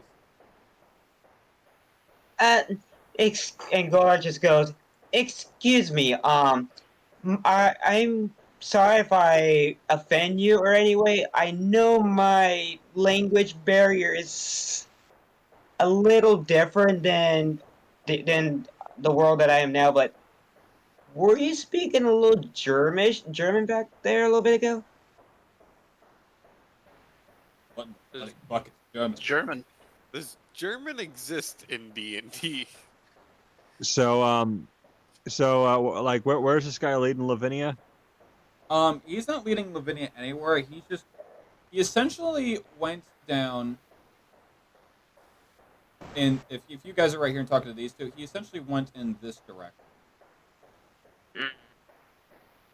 So Lavinia, she's like, I have a friend of mine who I should probably give his cape back to, since I won't be needing it for a while. Greg's gonna, you know what? Greg's gonna use a Pigsy card once he gets into the actual town. Which at this point you would see Golak, Lavinia, and the Grubbery, which the Grubbery would have taken the shape of like almost like a kind of like lizard folk, how they make like bone teeth necklaces and whatnot. He would have made that form around her neck. And you would see them past the gates interacting with what you assume would be guardsmen of some sort on horses before one of them trails off into a direction. Yeah, right now the grubbery is in the form of jewelry with a single jewel. Like, you ever seen the jewelry that wraps around someone's forehead and like just ties in the back? Across. Kinda, I guess. A circlet. Yeah, so imagine that, but like at the back there's like a single like a jewel that looks like an eye, which is its actual eye. I made a joke earlier, just the one eye that just goes straight to you, and you're recapping off of that with the eye in the back of the head. So, Yeah. But did someone say something after Golark said that about his language barrier? And he said, "What in They the hell said is the- German?" Yeah, does So, German exist in D&D? No. It doesn't. So common, the way that common works, it is literally common has been defined as the common language of the players. So English to us would be common. To those playing in Germany, German would be common. Those who are playing in Russia, Russian would be common. like They common. don't play D&D in Russia because And if You wanna don't know be- that. If you want to be Yeah, I was really gonna say you don't know that, but if you want to be really technical, common humans No, but they have play like D&D in Hawkins, I think Indiana. they have like 7 different areas that they can come from. So, they have 7 different dialects of common. And one of them could technically be Germanic, but it's not German. Well, I just So, found out. technically, since I- we're I- So, speaking 28 for you, English, Dustin. Hold on, let me. English- What? hold on. English would be Germanic 1. English is technically a Germanic language. By the way, the 28. I just found out roll. my character doesn't have any spoken languages. After doing your daily prayer, the amulets around your neck that you carry beneath your shirt, it heats up and gains you 10 temporary hit points. So, Blessing Lavinia, from the Lord.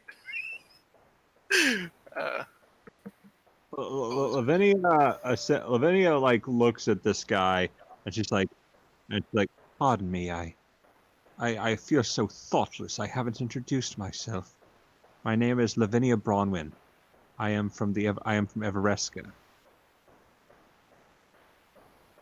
I've been traveling for quite some time. Could you tell me about this quaint village of yours?" But pleasure to make your acquaintance. You can clearly tell. We're in Murobourgh. Very small town compared to some of the other towns out in the underworld. Very lively town. That's also reasons why we're kind of separated from the rest of the world, but at the same time, we're very connected with the others.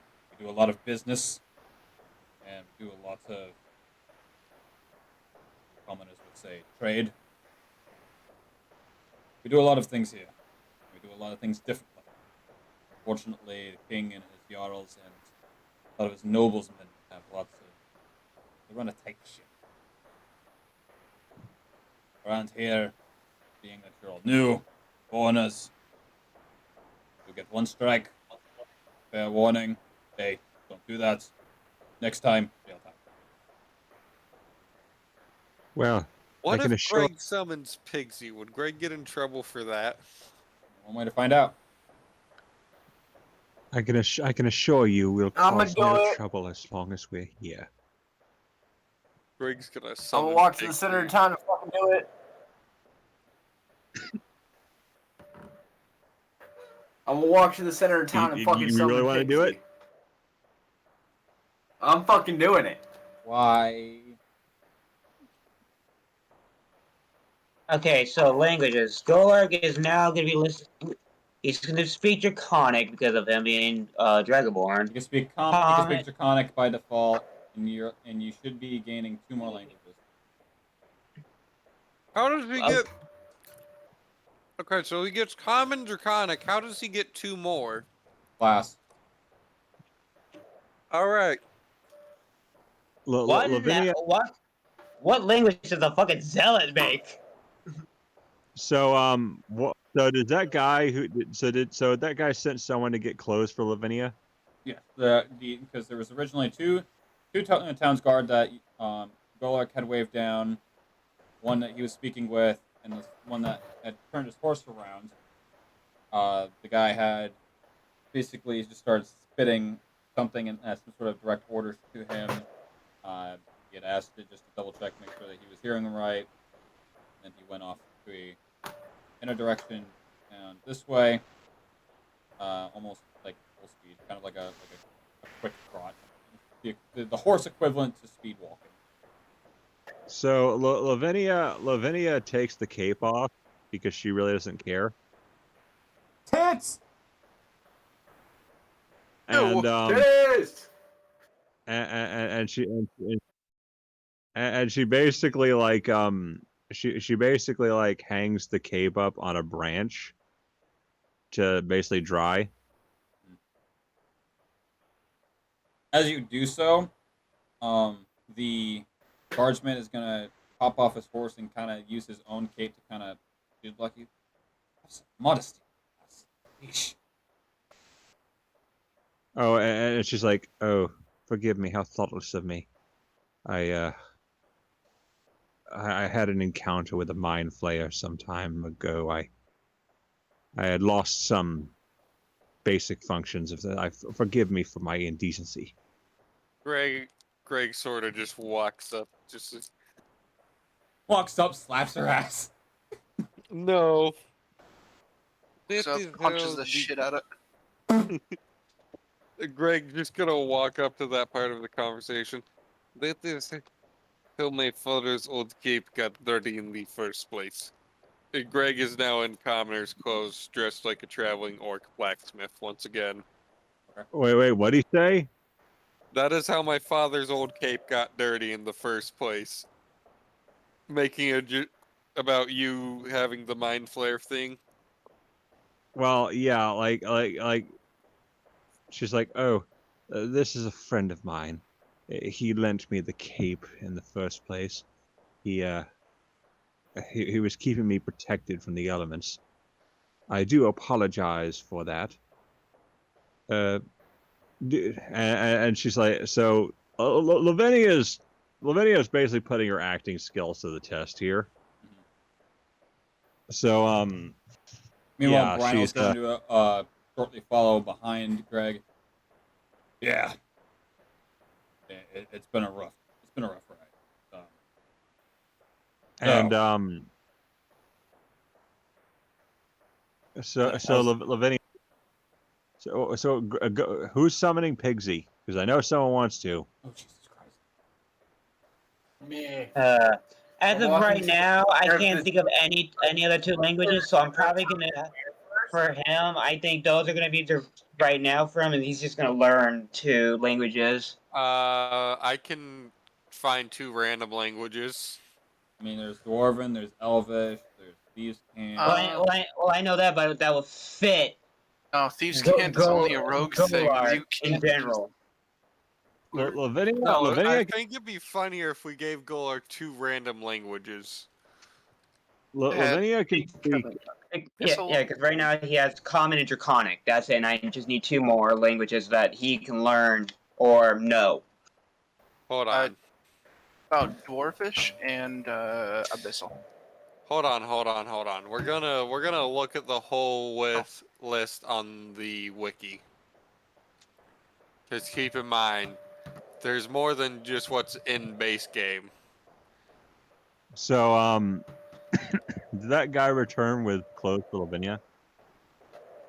After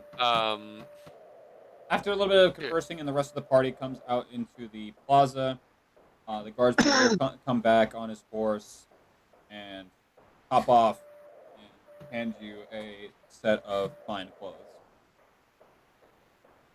Like Lavinia puts it on, and she's like, "Thank you, kind sir." What would languages be under? Would it be races, feats, or racial feats?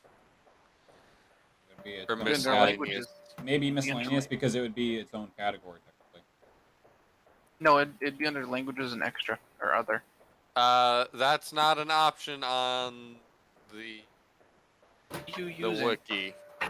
I'm using the wiki dot. So Lavinia knows 4 different languages.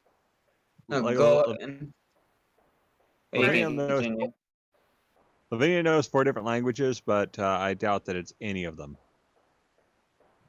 No, we're just deciding on 2 extra languages for him. It doesn't. Oh. Languages. Anyway, now There you go. that Lavinia is dressed, she hands the cape back to Greg. And Golar continues talking to the one guard. Greg sort of just holds it on the end of He's just pinching it by like a thread. Yeah. Yeah, because it smells like cheeseburger meat. But while they're doing that, like I said, Golar still talks to one of the guards, like nice conversation. If he can tell us the rundown of this town, like where everything is, cause we just to get a general idea of where everything's at. Yeah, right. So right now And you're in Northern Plaza over there, and he points to down view for what we're looking at the right. And up there. Gnomish. What? That's a language. Gnomish. the fuck's Speaking of- gnomish? Language of Gnomes. gnomes. Silly. Nomenclature. Gnomishes? And you know what? And you know what? Because why the fuck not? Golek should speak Celestial. Actually, that sounds cool. I speak Celestial. That'll be one of his main things. So I just need one more. Gnomish. Gnomish, I- yeah. Why do I want to talk to gnome? Gnomes are cool. Gnomes are fucking awesome. Don't be a racist. Speak Gnomish. Don't be racist. I am a building. Oh, you're gnome. Race. Okay, also, I'm not Building. sure how the fuck you say it, so I just put the language in general. And Okay. anyway, Oh, yeah. Sylvan. Sylvan. That's the. Sylvan, yeah. It's a branch of Elvish. You could speak Sylvan, Primordial, that sounds like fun. I actually want to see that primordial. It's a demon. so Lavinia asks, pardon me, kind sir. I'm quite a scholar myself. Do you know where I could find a library with some tomes that I could research? One at a time. One at a time. So, currently you're in the Northern Plaza. You head that way, and he points to, well, if you're looking top down, the right, so over here. You've got Jonas Forge. He owns all of that area. He's head blacksmith, does all types of work. Further down there, you've got Morado's Fields. Those are farms. You've got his neighbors. You got Shujin. Go through the farmlands, head into that area. You've got Artisan's Quarter. That is where you'll find the library, the laboratories, anything to do with magic and potions. Maybe even a little bit of Wisconsin. Get to the far south of the area. If you're heading into normally what's about residentials, you find all types of markets. You find Rosterega.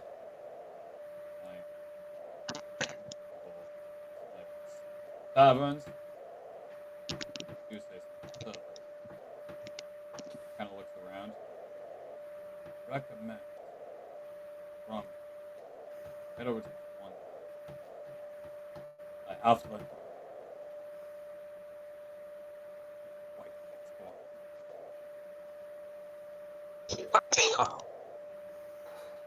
Very interesting. Well, thank you, good sir. You've been very helpful, and Golak extends his hand out to shake him, and if he does, great. If not, okay as well. And he's gonna there you goes. give you a firm handshake, and he just shakes it like 2-3 times. My pleasure. Kind of my job. By the way, But like I just mentioned, you're following us, so do yourselves a favor and try to keep your head down. And us, strike one, we'll give you a warning, correct you. Strike two, jail. Unfortunately, the king, the jarls, and the nobles run a very tight ship. It's not So Lavinia goes Yeah. to where the library would be. And as Golark and the guard is shaking, he's like, "By the way, name's Golark." What should make your acquaintance? So, Lavinia's like, Yola, could you come join me for a second? I do believe that we could find something quite interesting at the library. And Hesitation. So, as you all begin to go forth through Jonas Forge, as you are suddenly surrounded by the sounds of hammers, anvils, patter, you've got various forges just scattered, almost similar to the first town you had all arrived in. It almost makes a U-shaped like buildings, and three of the corners each has their own forge that kind of have a little bit of a line and are a bit of a clutter between weapons and armor being crafted. You've got a couple people on one side tanning some leather and kind of stitching up leather armor. A few people kind of in like a gossip circle that are really enthusiastic with whatever they're talking about as they're getting a little louder and laughing pretty hysterically. Greg is gonna probably head towards one of those forges till he knows if Braxton is summoning Pigsy or he is. Also, I was joking about summoning Pigsy. I'm gonna head towards the forge. alright. Greg's going to go off to the side and summon Pigsy. Like, he's gonna go outside the town real quick, summon Pigsy, so it looks like Pigsy just rolls up to the town. The closest thing to that you would see is off to the side. Sphinx. What? so, Yeah, I looked up a whole thing of list, and I found a Reddit page that's just like all the ones that are in like D&D books. The closest thing to like off the side of town that you can see is the wooden, basically the wooden stake post fence that goes around the town that separates the crypt from the field. Yeah, Greg's gonna walk into there.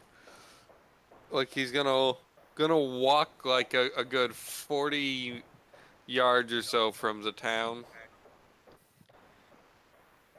and burn one of his 2 Pigsy cards. Okay. and at that point, all of a sudden, you can smell it already wafting over the hills. And at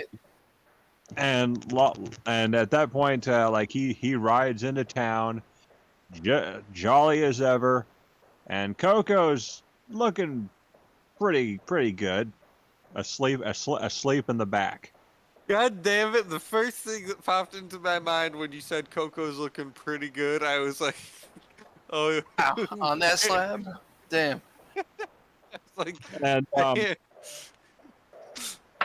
Pigsy's like, ha, ha, ha, ha. Can't get enough, can you? Why, oh my, what a large town! I'm gonna need a bigger menu. I figured you could use the business, but also I have a favor to ask. As a god, you can clean anything, right? Or it will help help mend an item or things like that. Of course, if I went around not cleaning any of my dishes, I'd be out of work. So, Lavinia did this to my cape. Like, sort of just holding his cape by one corner, because it is technically a leather cape with fur on it, despite being Tarask hide, because we've stated it's a subclass of Tarask. And immediately at that point, like, takes one look, and it's like that sound that you hear in Flapjack. What more specific? There's a lot of sounds. Here, this one. Knuckles. Link it, because we can't hear it when you play stuff, Kana. Okay, I tried. I thought it would work if I switched devices. Okay, here. I put it in the friggin' here. It's only 4 seconds, but it should do the job, because that's Pigsy's reaction here. I know exactly what you're talking about. I didn't even need to pop it up. I saw the title and I was like, yep, I know exactly what that is. Where'd he put it? Oh, Put Jesus in Christ. Yes. conversation. Oh. There's a campaign conversation. Yeah, I know that song. Yeah. Yeah. Yeah. Yeah, like I yeah, can pay you some? I did not know what other being would be able to deal with like Eldritch mess. Pixie's like, oh, pig mountains. I'm gonna need a bit more soap. They Morning. hand him a single other bar of soap. In Malians, like execute this Greg's fucking. in Greg's hand, it looks like a normal bar of soap. In Pigsy's, it looks like it's an eighth of a bar of soap, is what I imagine. Yeah, like Pixie's like, I'm gonna need more soap. Pygmalions, cancel all other dishwashing appointments for the morning. Appointment? Dishwashing appointments. I think that's my favorite part of that statement. Dishwashing appointments. The dishwashing has appointments.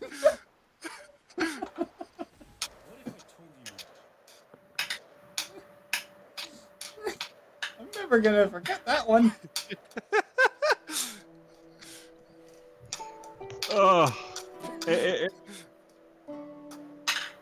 Anyway, Pigsy's like, Pigsy take the dang thing.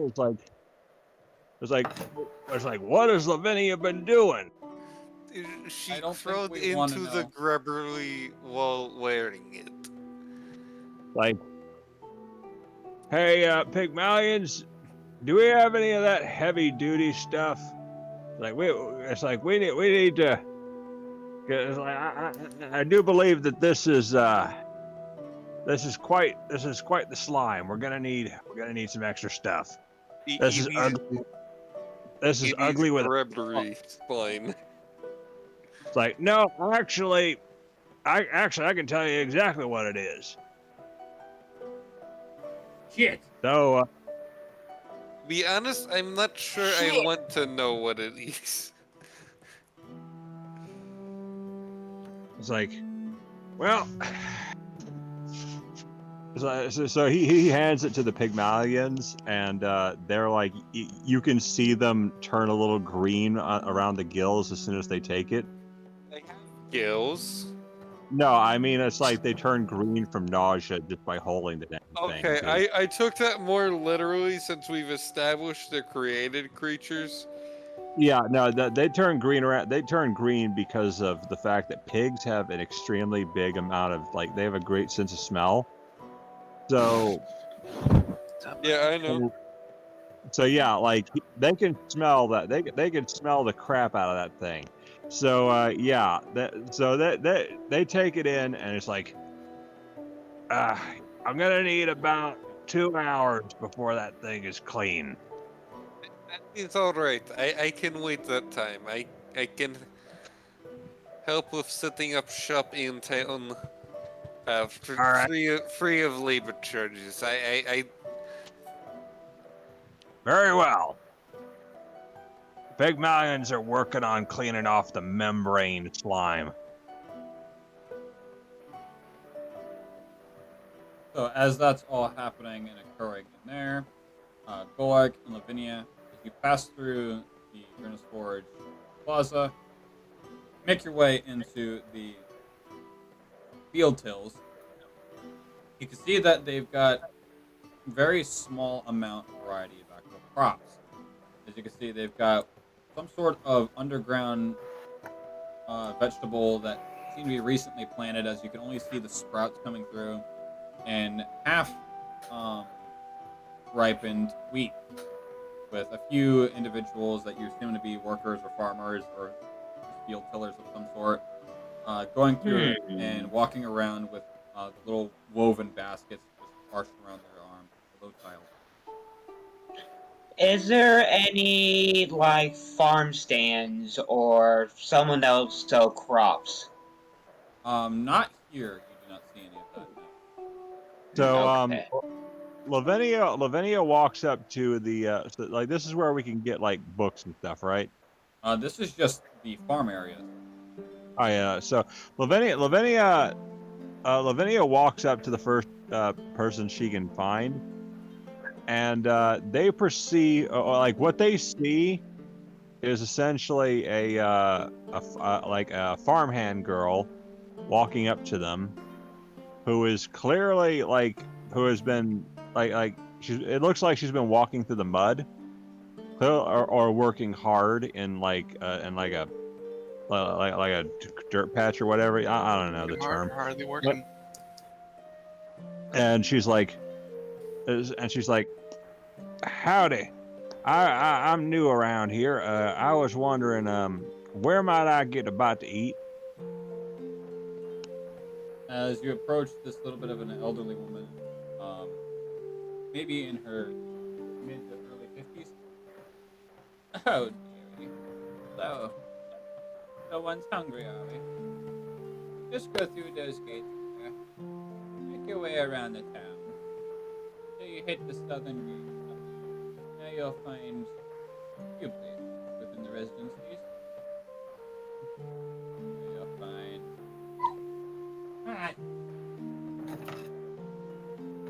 You'll find I Helfenhan.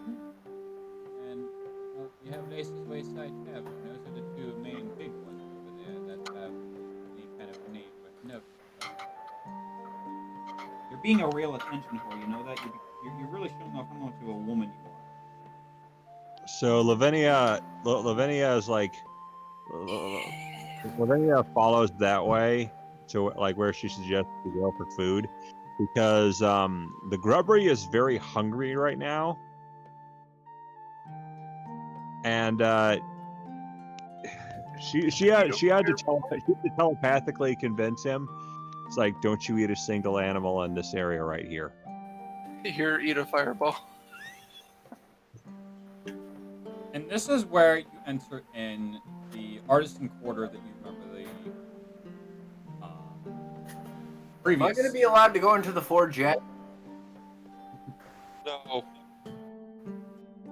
right, So, I've been waiting patiently, dude. all right, you trying, man, but they're wanting to go literally to the opposite side of the map. They start here and they're needing to go here, the opposite side of the map. So, No forge for you. so you see Greg walk off. Well, to they're the doing side. that. I want to get my new sword. So as you see Greg walk off to the side, and kind of like in a brisk pace, what do you do while you do that?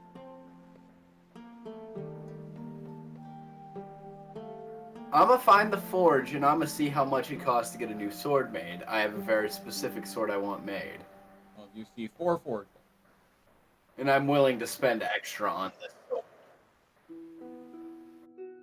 Don't tell the DM that. Well, you see 4 forges, one at each of the corners of the little semicircle they have made of buildings. So, where's the most I populated? just walk into the first one. I'm like, this one looks good. So, where's the most populated area of the town? Because that's where Pigsy is probably going to head. Well, ironically enough, as just a little minor note, you said as soon as he comes into town that Greg immediately smells him coming in. And to the rest of the town, typically you're used to when Pigsy rolls in, a floodgate basically is unleashed of just a line of people to his food. And being that there's literally people just across to the lumber mills, you've yet to see a single person come up to you. Come up to Pigsy? Correct. That is impossible. No, it's not. If the DM says it is. No, I'm just saying, like Pigsy is very confused by this. Nobody can resist his food. They do not understand what is happening. Pigsy's like, slow day. Usually people come running. So, Braxton, as you approach one of the forges, you see it looks not like a very, very modern forge, as it's an entire building with a massive oven, lots of hot burning coals. Looking into it, you can see it's running off of two things: pure magma and fire salts, of which you see a rather strong, buffed up half-orc just hammering away at an anvil with a very, very thick, strong piece of some sort of translucent green-colored metal. Judging from the shape of the individual material he's hammering away at, you can venture to guess it's either going to be an axe, a curved sword, or the handle to a hammer. I'm gonna say, excuse me, sir. Quick question. Yeah, I got a quick answer. How much would it cost to get a sword roughly about 72, 73 centimeters tall made? It depends on your material. The lightest yet strongest stuff you guys got. Lights.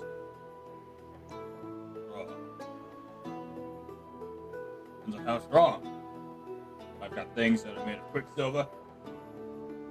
I've got elvish glass, what I'm working on now. I've also got a little something that I kind of dug up. Literally dug up. Not quite the sturdiest, but it's definitely the lightest I've worked with so far.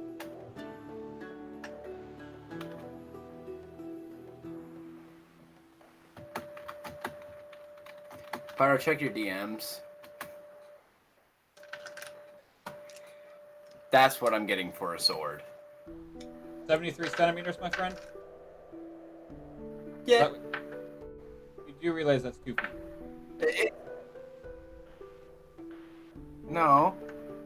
73 Yes. centimeters makes out 73 20. centimeters. 73 centimeters makes out 79 inches, which turns out to be about 2¼ feet.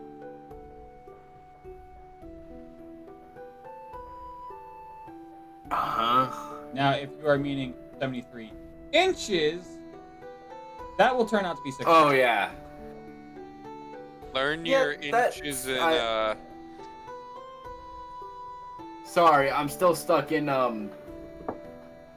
not patriotic measurements currently. So if you said meters, dude, no, that's really fucking tall. Homie's literally making the goddamn planetarian sword. only makes Usopp sword. Every large weapon to me explain- is now just Usopp followed by weapon. So, I explained to him the dimensions and how long I want the sword to be. And I set a large sum of money, How much is large 10,000 gold. Doesn't ask price, just hands Gold over in front of money. him. Can you make this?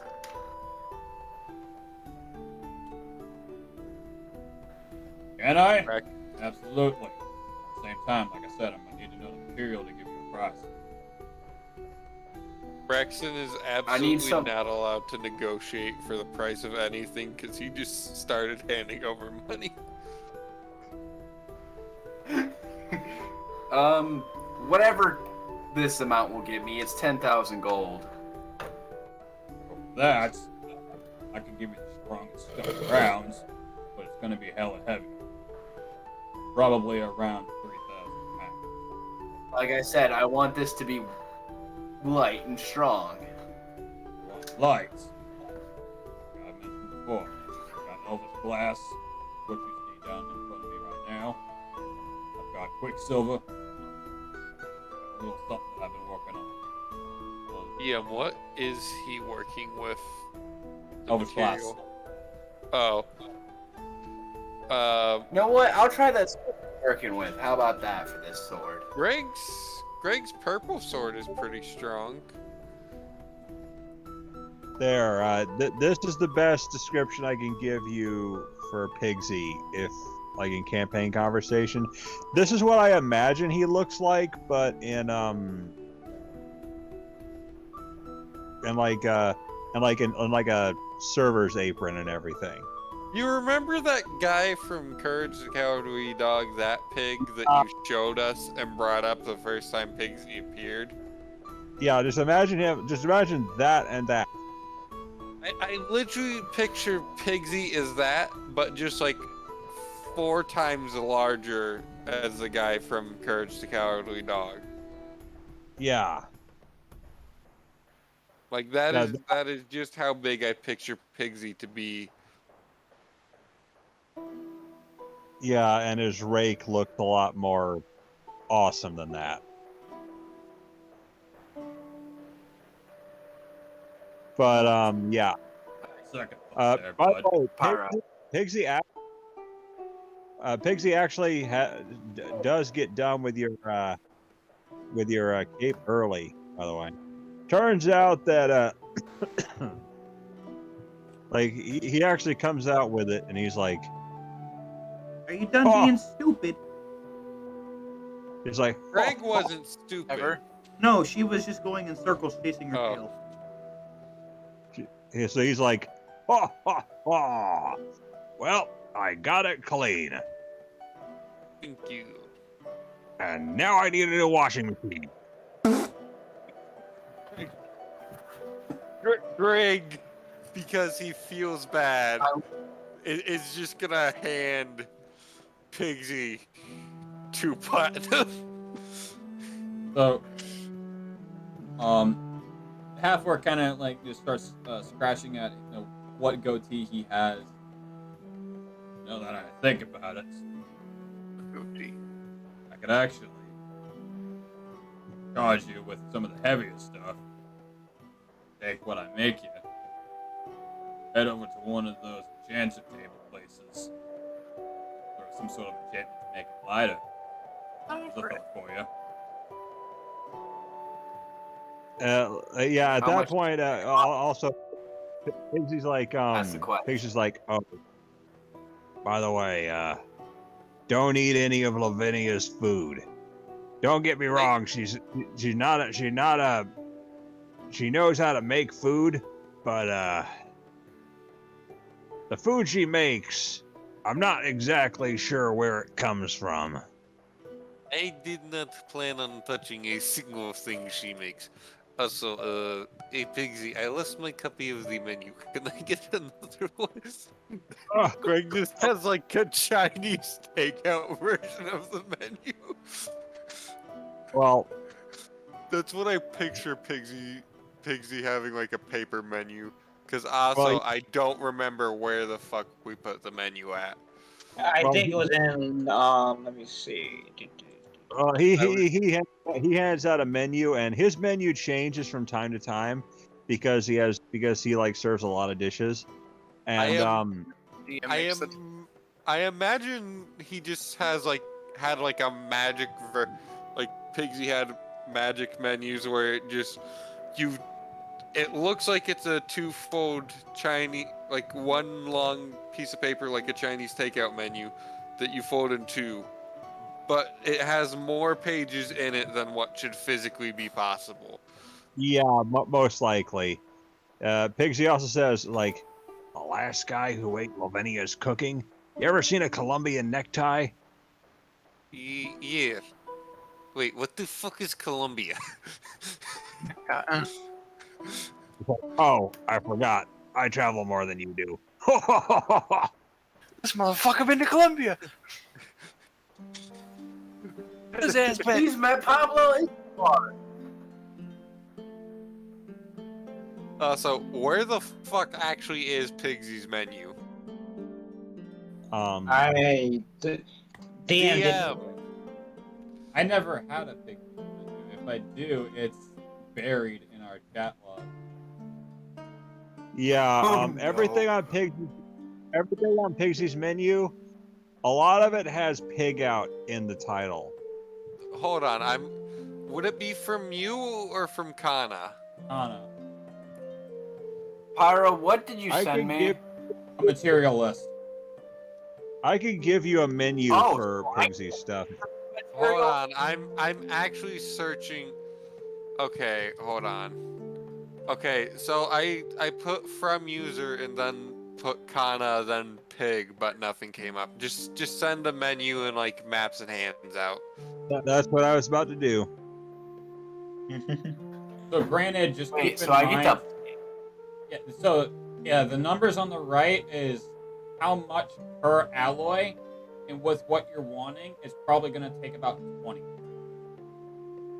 So DM, Oh. how his prices. Usually the most expensive thing he has on the menu is is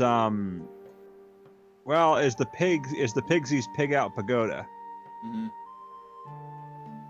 which is like literally a Scooby-Doo like triple decker suit Dagwood sandwich. yeah. Is that It's what like- it's like? A Dagwood sandwich? Yeah, like he makes the way he makes sandwiches. He makes sandwiches that literally like it would take two people to carry sometimes. Okay, so that's like the party sub. I was thinking like when Shaggy and Scooby make those impossibly tall sandwiches he that they can do eat that in one too. bite. He can do that too. It's just it's like it all depends on what you want. So like the Pigsy's Pig Out Party sub, that depending on how big you want it, it depends how the price goes. Hero Forge, why don't you just have like a regular traveler's outfit? So what like DM how like what should I price his stuff at? So typically, when it comes to tavern menus and whatnot, drinks usually vary between maybe a dozen or two copper pieces to a silver piece or two. Food typically varies from a silver and a half to, depending on the actual size of the plate for the serving, maybe up to 5-10 pieces. The really fancy stuff are typically what becomes like a gold piece, 2,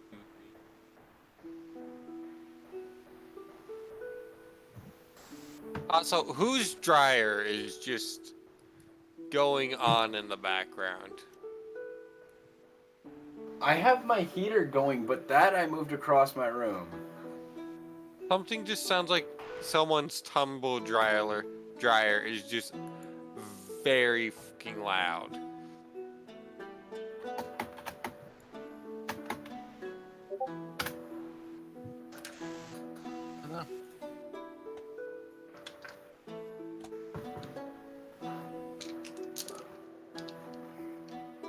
What's going on around? Okay. So with what you're wanting,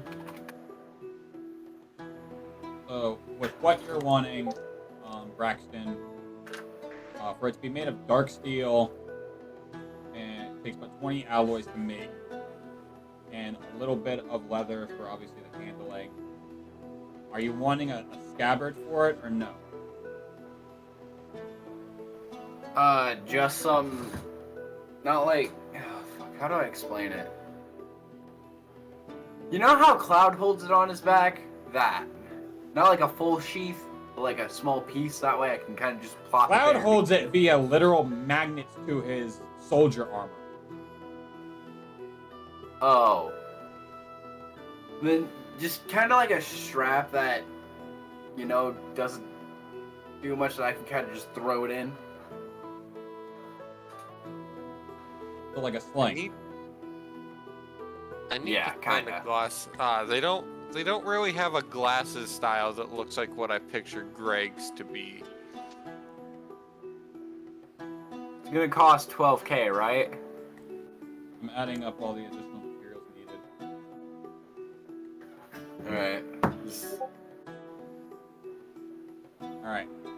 So basically, with the sword, via the alloys, the labor, the leather needed for the handle, and the leather needed for your backsling, is going to come out to 12,224 gold pieces. Whew. And will take about... That's a hefty price. And it'll take about 4 days to craft. You said it cost how much? 12,224, and it takes 4 days to craft. Alright, I'll pay it. Here's your menu, guys. You'll pay it up? Yep. Alright. 12,224. You hand over the rough notebook sketch of what you're wanting, as well as the massive amount of coin that he requests. He takes it and he kind of tucks it into a small pouch that's on like little, kind of like a jacket that he's kind of wearing on the inside pouch. Alright, my friend. Once I'm done with this here elvish glass here, and I get this order taken care of, I'll put you next on my list. Business has been rather slow because y'all over there with this COVID looking taking all my business with this goddamn fancy shit. So, Greg, take a look at the menu here. I put it in maps and handouts so you can see what pigs he has. Manea, in all of this, what are you doing?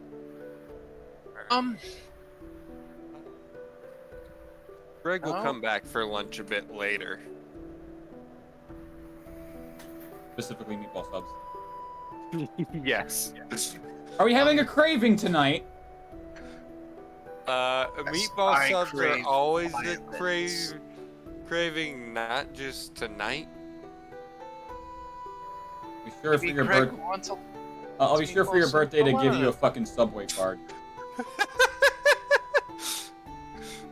Greg, happy fucking birthday. Do you even know my birthday, Pyro? No, but I can always ask later. Manea, Yeah. what are you doing? Where in am the I? midst of all of this? Where am I on this map? Right there. Where'd everyone else go? You've seen literally the whole party go in this direction. Aside from Brynel, that's kind of just conversing with a couple of what you assume to be guards at this particular building. I'm going to join him. Why not? As you walk over towards Brynel's direction, here's your footsteps as he quickly turns to your direction, gives you a gentle nod. Yeah, that's one of them now. Oh shit, Brian was ratting us out to the police. I sense a little bit of hostility. My voice always has hostility again. Seeing who I am. I mean, No. yeah, that's pretty Brinal. There's something I can respect. Your friend Are you- here was just speaking about the adventures with this mind flayer that you have encountered. Pun intended, it's pretty mind-boggling. Mind Flayer? I don't believe I was there for a Mind Flayer. I remember the last time I've seen one was a year ago. You were unconscious during most of this. Greg isn't there. I You remember know. the mind flayers? The intellect devourers? You quite literally just fireballed a whole group of them. Oh. Right. Those. Yeah. I mean, I've only dealt with the more grown ones. Oh, the actual flayers themselves, not their spawn. What the hell do I want to do for Greg's shoes? But Friends was just telling about that adventure. Mind-boggling stuff. Surprised you came out of there alive. Hey, Pyro. They're rather filthy survived. creatures. I've survived worse. Insurrections of entire towns.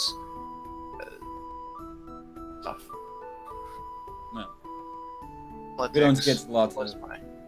fun around here. We're a very calm town, and as well as we don't really have much to do Once in a great while, you'll have the drunken scuffle here and there. But they're rather quiet now. Or good Well, then I reasons, but at the same time, mildly frightening reasons. either way, I would honestly say that I enjoy peaceful towns. It's a lot better than where I come from, at least. Be drowned in politics. Hey, DM. You'd be surprised. What's up? Check out the maps and handouts. Tell me if you think any of these are a fair price.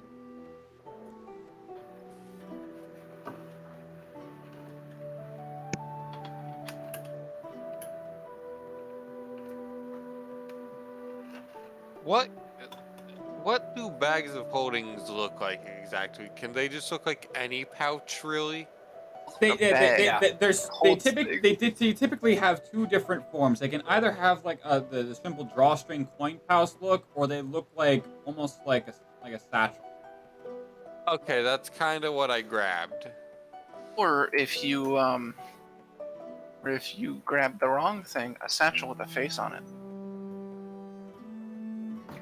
So yeah, Pyro. DM. What do you think? Why do they not have like a smith hammer? Looks accurate to me. I just changed that bronze to copper. Oh, sorry. No, you're good. No. Yeah, I thought you would have laughed at some of the. I thought you would have laughed at some of these names. Oh, I got a chuckle out of some of them.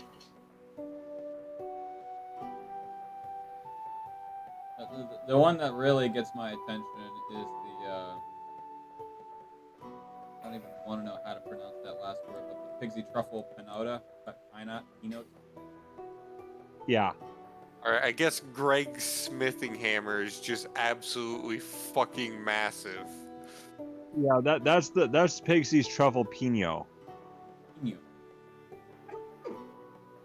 Well, as you mentioned politics, Manea, yeah, you see the one guard kind of just flick his eyebrows up in like a whelp, and he's like, "You're gonna be surprised." Please. I think I've had enough back home. My father runs pretty much an entire state worth, and the economy I used to do. Absolutely despise ever having to go back there. I was like a treasury person. Surprised I even got out. But, I prefer a quiet place. It was quite eventful back home. And I promise I will do my best to keep complacent. Cohesive. Well, just do yourself a massive favor there, lass. Gonna bring up politics.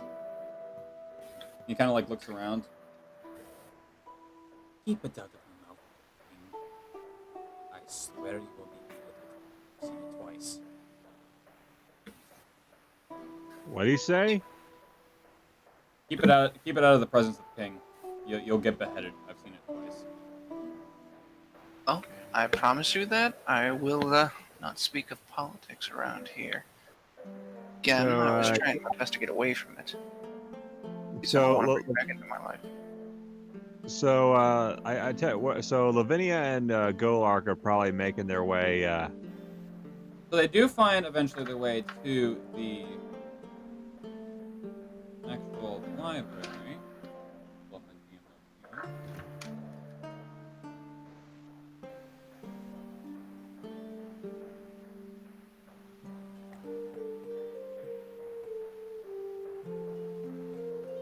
All right, where's the library?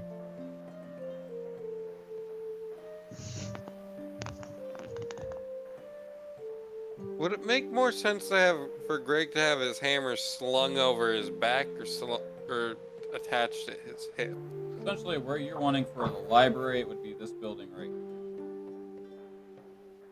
That is the library, and you'd basically to go through the residential areas, through the artisan quarter. Greg have any piercings? Meanwhile, the actual where you are in with the artisan quarter, you have towards the bottom here. You have the steel fist. You have Crypta de Revistar Knights. And you have over here this whole area would be labeled as the Magia Laboratorium. And you have the Deus Fist Werkestan.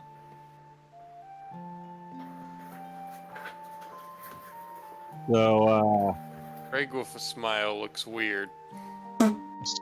Lavinia is going to go to the laboratory. If you eventually make your way around town, this particular part of town, you see everyone to be more of your stereotypical, like, mage users. Some of them are in robes, some of them are in cloaks, some of them are in very tight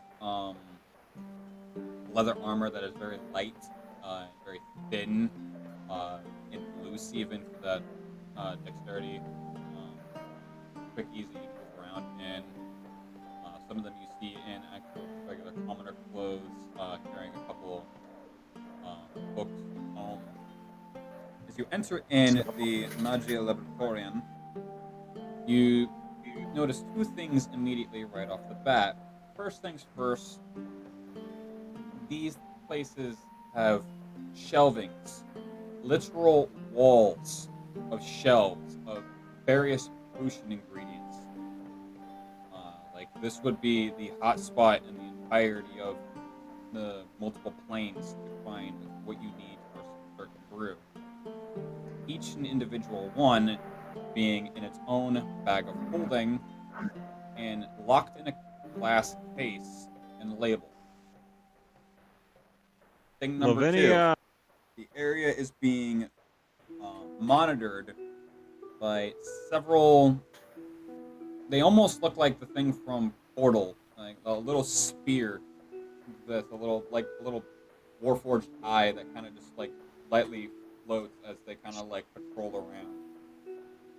okay, so have any of them picked up that Lavinia is not what she appears to be? Hit him with the emancipation field. Make me a perception check. Okay.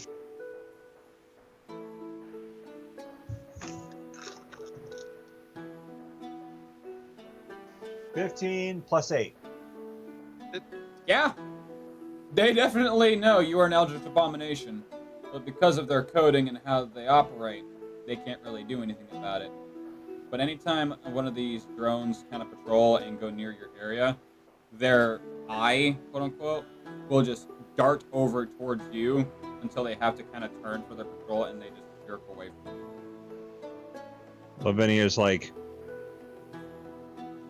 Lavinia signals for the grubbery to get Golark over here without being noticed. Did I move anyone on the map? Nope. So, Okay. Lavinia's trying to get Golark's attention. So she basically sends the grubbery to go get him. So the grubbery will then take the form of a small mouse and kind of just hug the walls and eventually kind of crawl up onto Golark's armor and kind of perch itself onto one of his shoulders and kind of just nibble at his actual like collar. And the grubbery, what it essentially does is you see the fur of like this mouse form fall away, like it loses hair, and in the flesh you see its vein spell out the message, "Follow Lavinia."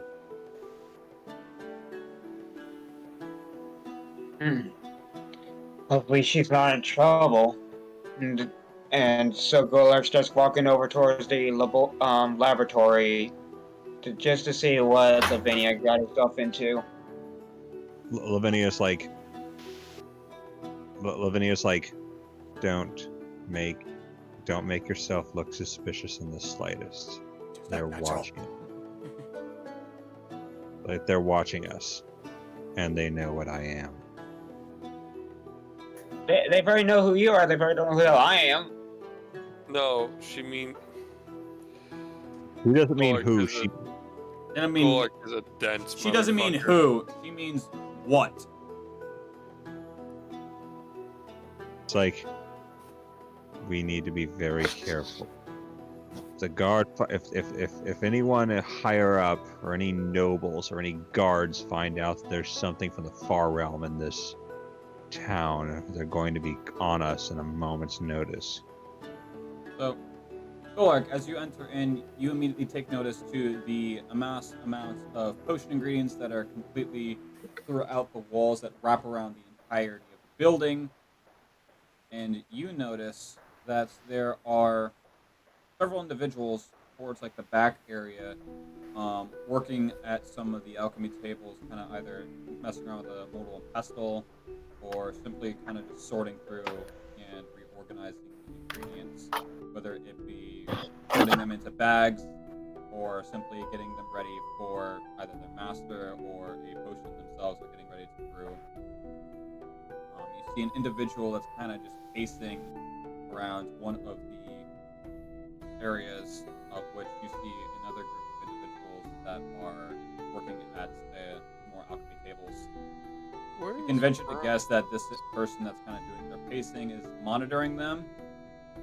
Judging by their clothes, they could either be the headmaster of some sort of maybe school that's giving them a field trip, or just the head runner of this establishment that's just supervising, making sure that no one just explodes their face off. Be funny if someone go- exploded their face. Just off. the one kid from Harry Potter, no matter what he does, just poof. Golark is gonna pretend that he's lost and just goes up to excuse me, You need to pretend, you just are. well, it's like, excuse me, do you mind telling me where I could find a library? The library. Yeah. Yes. Oh, hey, Snape. Potter. Mr. Potter. Ouch. Mr. Potter. Ronald Weasley. Fucking. Well, my friends, you're clearly in the wrong establishment for it to be the library. You're in the Magian Laboratorium. The library is on the opposite side of town. Literally. You would need to either make your way around the main temple, or go through the residence and the tavern areas. Then you'll eventually find a very large establishment in which you will find the library of which you're looking. Okay.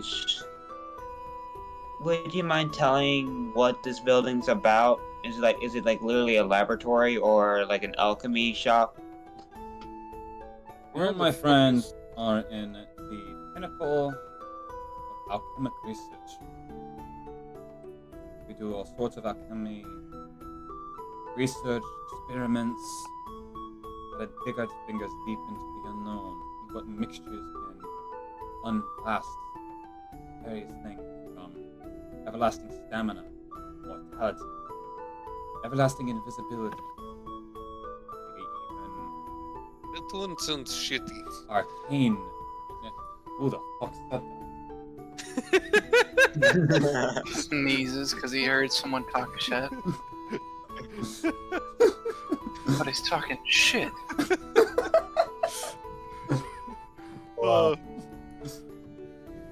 Immortality, lasted invisibility, to completely dispelling arcane effects. Lavinia asks, I'll need a few items, and I'll need them quite quick. I'm willing to pay you what you ask. Well, it depends on what you have and what you ask for.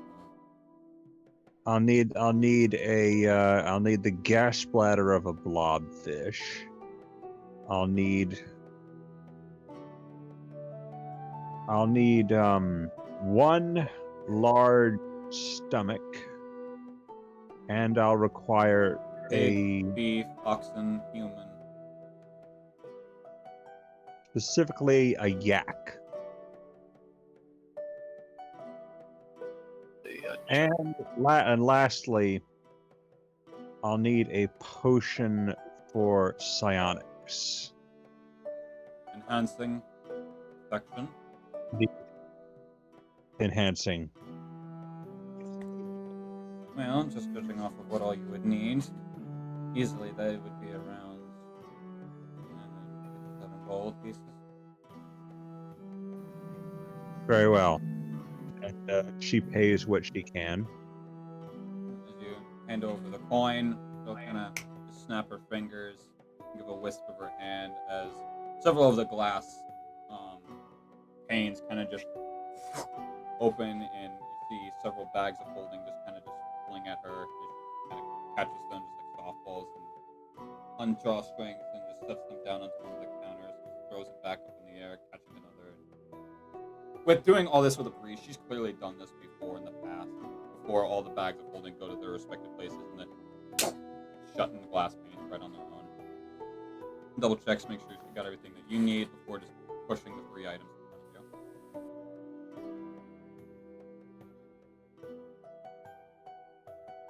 And she's like, excellent. This will do well. Golok, I do believe we should leave. After all, we got what we came for. And she's like, oh, before I forget, where might I find the nobles of this fine village? I do come from a noble family myself. Well, my friend, if you ever need the attention of the nobles, I will certainly assume and recommend that they find you. Being before Very a well. noble around these parts is more of an honor, and you will either need to be summoned by them, or they will surely come after you to make themselves present. One cannot simply find a noble or the jarl around these parts, not easily at least. And she's like, very well. And okay, so she is of noble status because her family, before she became what she is, there's a tradition where they have their crest, like the family crest, emblazoned on their body. It's like a fairy tale crest or something, you know? Brandon, you got Brandon, Goofy. It's just that hers is almost like a scar because of her unnatural anatomy. And it's Branding low. literally scars a creature. Well, yes, but hers is a very different kind of scar. But the point is, would any of these guys recognize the Prismagica family crest? Only one way to find out. And that is? Go it. Alright. What? Go it. Go it. Go Feel it. it. She's like, she does it in a way which seems like an accident, like the shoulders of her dress, like it's on her shoulder, and it's like the sleeves of her dress slowly fall off a little bit, just enough to reveal it. And the Prismagica family is well known in the magic community anyway. But would they have any idea who this is? Well, as your sleeve begins to slip, the man of which you've been speaking with for the past moment, kind of just helps you tug it back up. He just gives a gentle nod. Careful. Indecency can be frowned upon in certain portions of the town. And she's like, "Oh, sorry, that was an accident." Quite fine. It wasn't like she. So he didn't notice at all. Make me an insight check. All right. Notices but doesn't care. Also, I'm really annoyed because I had an Amazon package that was supposed to come but didn't. 16. Let me check my stats here. So that was a 16.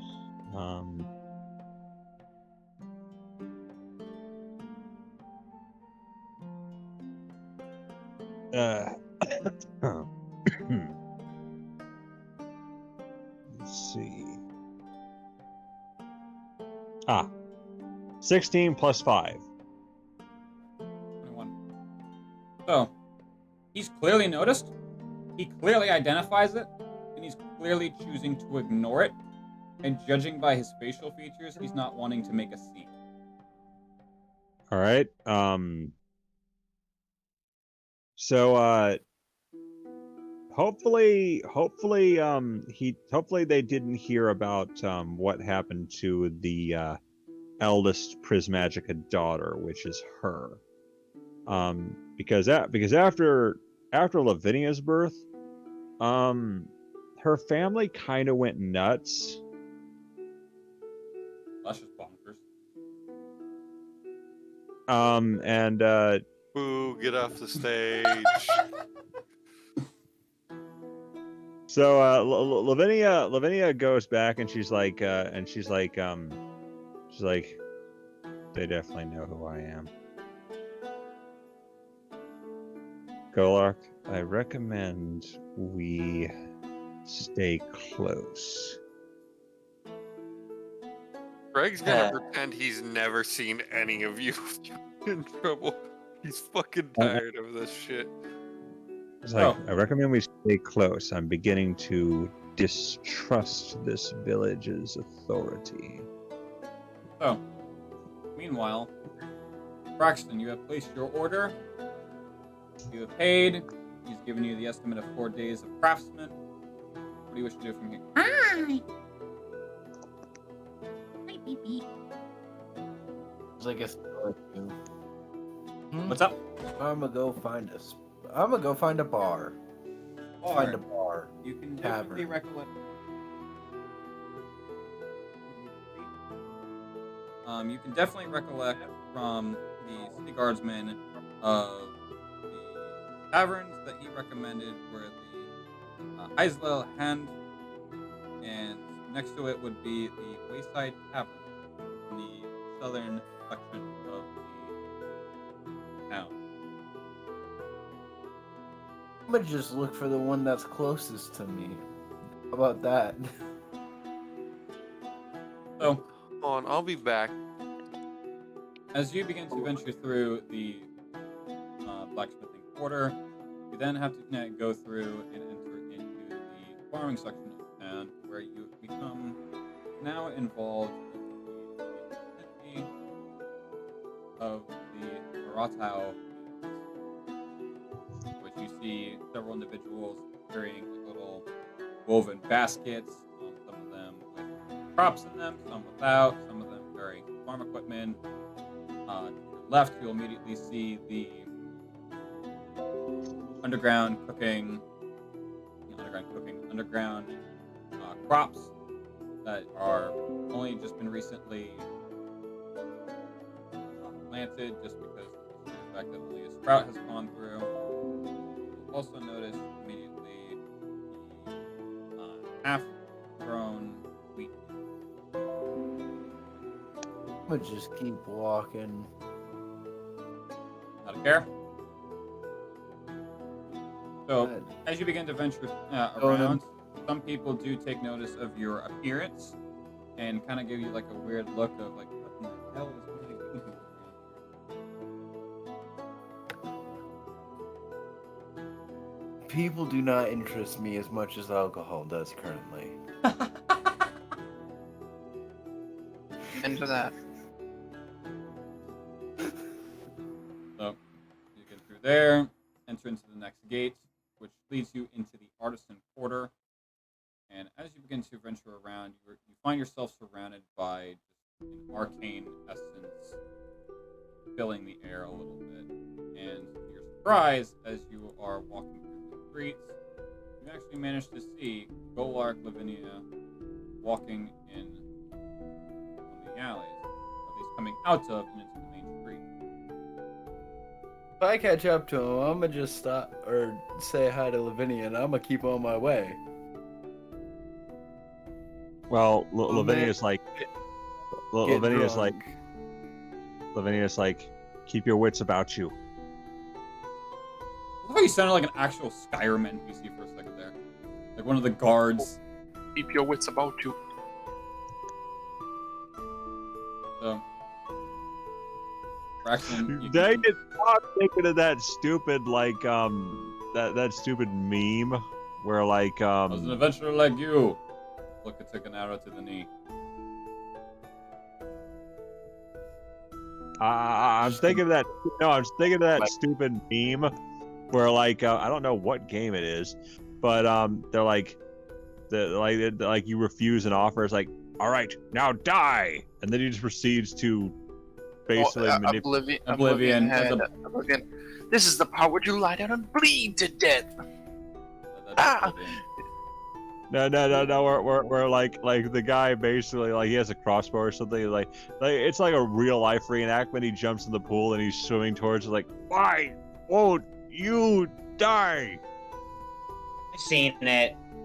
So, Braxton, as you begin to venture forth and go around this massive Gothic building that sticks out like a sore thumb to the rest of the architecture around here, you find yourself into more of a cozy area, clearly to be somewhat of a residential area.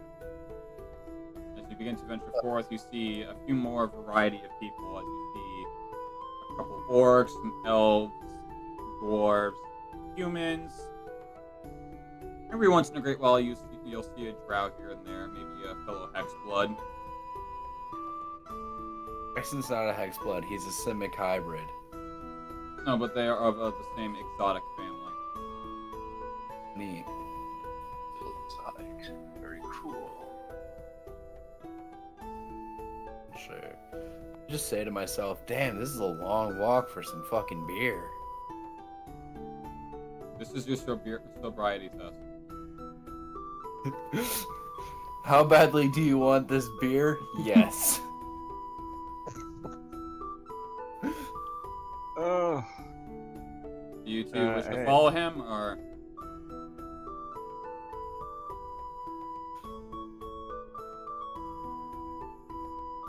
Lavinia, Golark? Lavinia is going to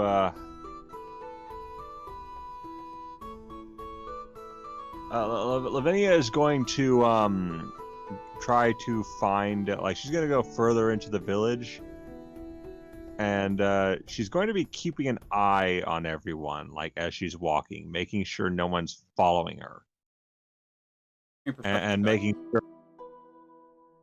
All right. Well, I'm just gonna venture further into the village, town, wherever, just to find the library, because I'm see if I can find some that I can read, specifically language books. 13 plus 8. Okay. So, definitely no one following you. If anything, you're seeing that once in a great while, you'll hear some people talking about a rather abnormal fish creature that has recently walked by. Wait, I thought only the robots could see, so everyone else can see me too. No. Unless I knew you weren't a fish. Well, Talking about Braxton. Okay, so they Cool. can't see me. So basically, Lavinia's like, well, I suppose all we have to keep an eye on are those constructs.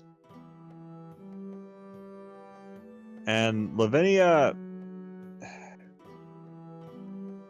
she what is this? House von? I can't read that. Which one? Down here? Yeah. Okay. So that would be the House von Gantaris, and you have the How the fuck do I? House von Jean. So what are these exactly? Loretically, these would be two of the homes of someone of importance later on in the story. So Lavinia is Their going house to... worth, their homes worth noting for later in this arc.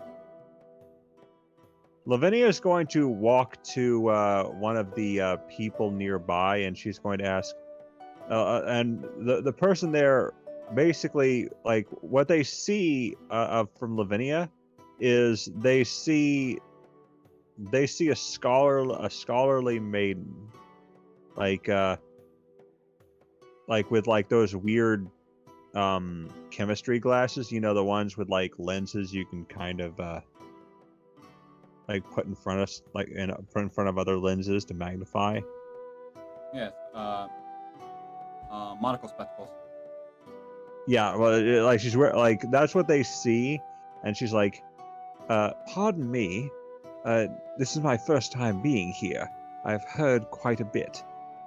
Would you mind telling me to whom these houses belong to? Their architecture is simply stunning." Nice. It's right there, my friend.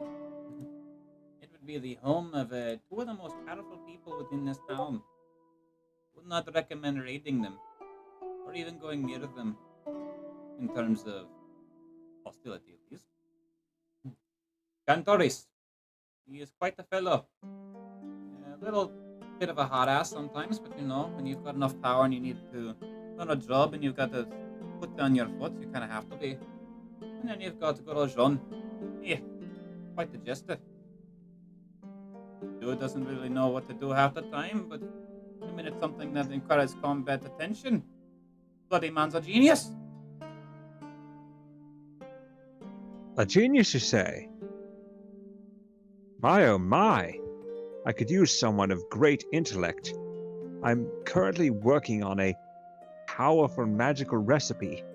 Do you suppose they know anything about magic? Magic? Probably not, my friend. I'm mourning me in like warfare strategics. Ah, a tactician. I guess you could say that.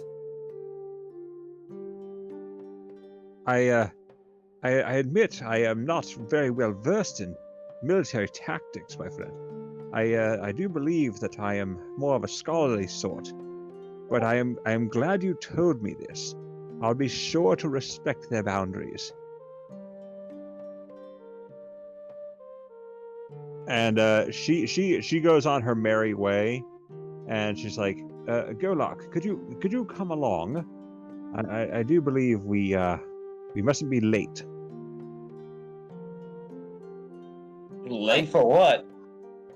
It's like, you know, that thing. To get some. Well, you know, my friend, if you're looking for that type, if you go down the... No, Lavinia's like, we mustn't be late. I heard I would like to get some tea time in. My friend would probably like a drink as well, wouldn't you? Braxton, you hear the word drink? Yes. Drink? Liquor? Where? I hope Well- the porch pirate who stole my fucking heating pad gets electrocuted by it. Liquor? Where? Where liquor? Point in direction I go. If you're looking for Wait. a drink, let me ask you something there, bud. You're looking for the hard, bitter stuff, nice, tasty? Or you looking for your basic bitch dirt water? Wait, Liquor. Face and It's like Yeah, liquor. You're looking for hard ass No. liquor, my friend. Highly It's like- recommend. If you go down Hold on. that way, and they'll point literally in the direction of this building right here that is taller than the literal rest of everything. That right there is the Dale Hyphenland hand. Or as we like to call it, the helping hand. 'Cause it certainly gives you with what they give you. I just Liquor. got on my merry way to there. It's like, liquor. You'd think with the way she wore that cape, they wouldn't want to do anything with her. Oh! No. Oh! Mm. I'm gonna write that one But- down. Writing that one down. What just happened? I completely missed it. did too. I'm like literally listening to them and watching something on my video at or my phone for the same time. So I'm kind of zoning out. So, Braxton talks with the person that Lavinia's talking to because they heard one track mind heard liquor. So they point him to, as you now know, what the town like to refer the Hablen Hand as the helping hand. And then Lavinia makes a comment like, liquor with the dress she's wearing, wouldn't think they would want to do anything with her. Damn. Oh, that just clicked. All I just hear is that, and she's like, "Okay, I'm leaving. I'm going to the library now." I'll give you points on that one, mate. That was pretty fucking good. I'm a clown. Sometimes I get gold ones. Sometimes you strike gold, sometimes you get coal. The fuck was that expression? Is what one? Talking about me or what? Sometimes you strike gold, sometimes you get coal. Yeah, when you're mining, sometimes you'll get coal, sometimes you'll strike gold. It's a very old. I know. Greg, did you hear any of that? No, I've been AFK Oh my God. trying to find my goddamn heating pad because I wanted to get a good night's sleep and remembered I had Amazon, and my Amazon packages aren't on my front porch. Alright, so just a real quick recap for like the third time. Braxton heard the word liquor. Talks to the person that's talking to Lavinia. They point him to the Hablan Han, which they apparently the town refers to as the helping hand. And he skips his happy jolly pass over there, and kind of makes the comment of liquor with what she's wearing. You wouldn't think they would want to do anything with her. It's like, damn. Gross. But also, it's been a little bit longer that I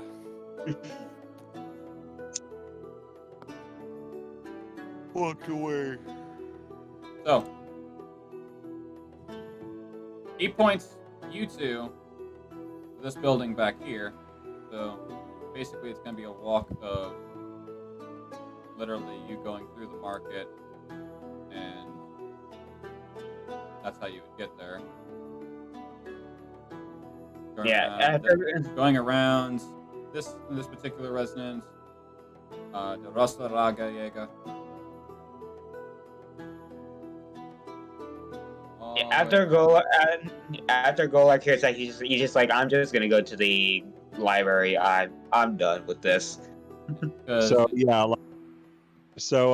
Lavinia is going to the library anyway. So she's like, she's following.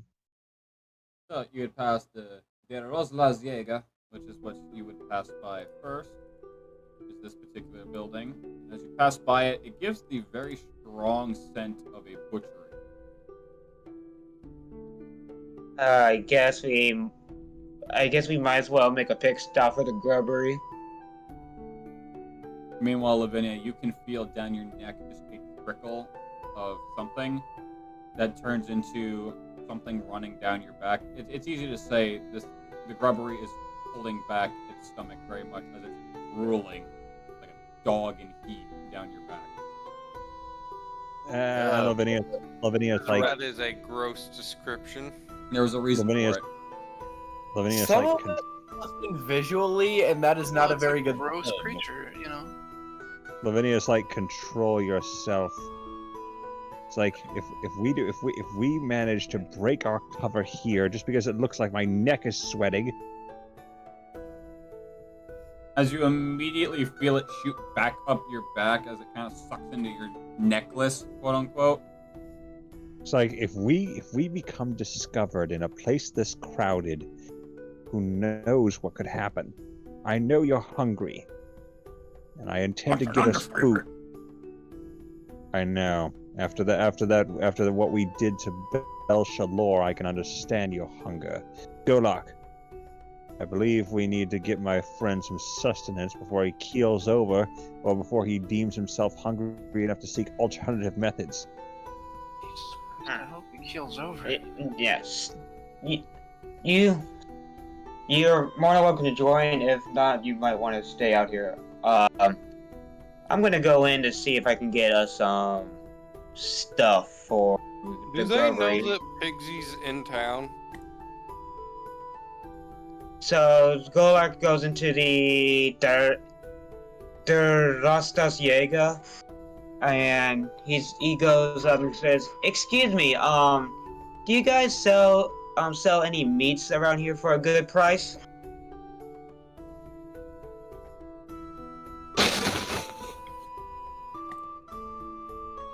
Zetithia. I'm pulling up a menu. Square up right now, Sponge Man. Braxton, Turning hookers. your arteries into barbed wire. What? It's a message I just got. From who? Guy in game. Lavinia, All right, so as you enter into this establishment, it's rather empty, ironically enough. Judging by the time of day it is right now, you can maybe say it's kind of in their like slow area. Maybe 20 other people within this area. Several patrons listening to the band that's off on the far right. A few listening in. A couple dancing and swaying to the music. While there's a table in particular that is just hosting a game of dice, and there's a few individuals playing with the game dealer. Meanwhile, the bartender in the very back is a male dwarf adult, acutely attractive, often not quite loud in indisposition. Skin about mid-tones and really dark gray hair, kind of like pushed back, slicked back, and then braided as his beard is kind of long and tangled and braided as well. Physically, he's kind of blocky, as he's currently just hacking away at this massive mound of meat, clearly awesome. Lavinia's like, Before Golar goes up to talk to the guy, does he set when he looks around at the game master with the table, does he sense that it's the same person that they seen at the previous town, or is it just a totally different guy? Visually, you could instantly tell that it's just a dude who's just playing dealer. He's just a hired guy to play as dealer. Gotcha. Okay. Good. So we don't have to worry about him. So Yeah. Golar goes up to the countertop, whatever you want to call it. Excuse me, sir. Do you guys have any meats for sale? He kind of looks around. He looks at the meat rack that's kind of hanging above, that's being smoked. Looks into the back where you could see a massive amount of meat just actually put into this brick oven smoker, and others that are kind of sitting there to broil. Boy, I've got no bloody fucking idea for you there. Do you see any meat around? Lavinia's like, I don't mean to how should I say this, intrude your intellect. I'm not What? far. I'm the one that I'm should not be from intruding here. your intellect there, bud.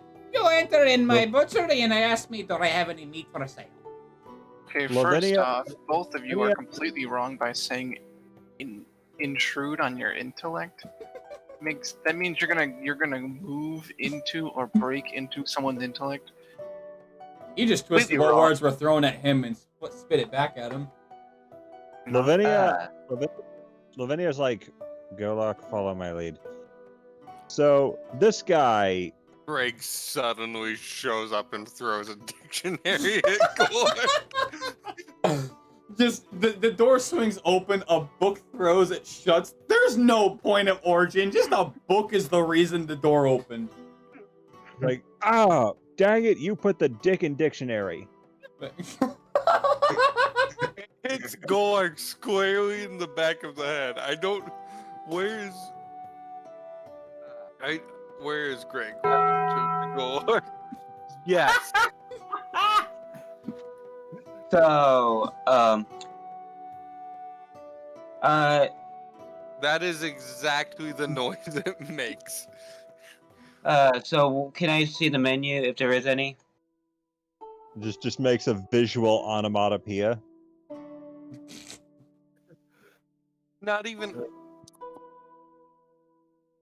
Not really even an onomatopoeia.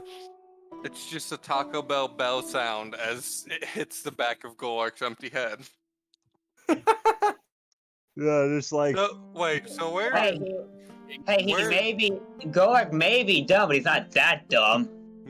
That speaking sentence was pretty fucking dumb. of onomatopoeias, have you ever seen the old Batman series where every time someone gets punched, it does an onomatopoeia? Yes. It's like, I wonder if you could take advantage of that. It's like, now hit him with an adjective, insipid. Now hit him with a proper noun, Kenny Rogers. Hit him with the theory of evolution. Sheldon So from Big how- Bang Theory. So how many silver equals 1 gold? 10. 10. Okay, so No.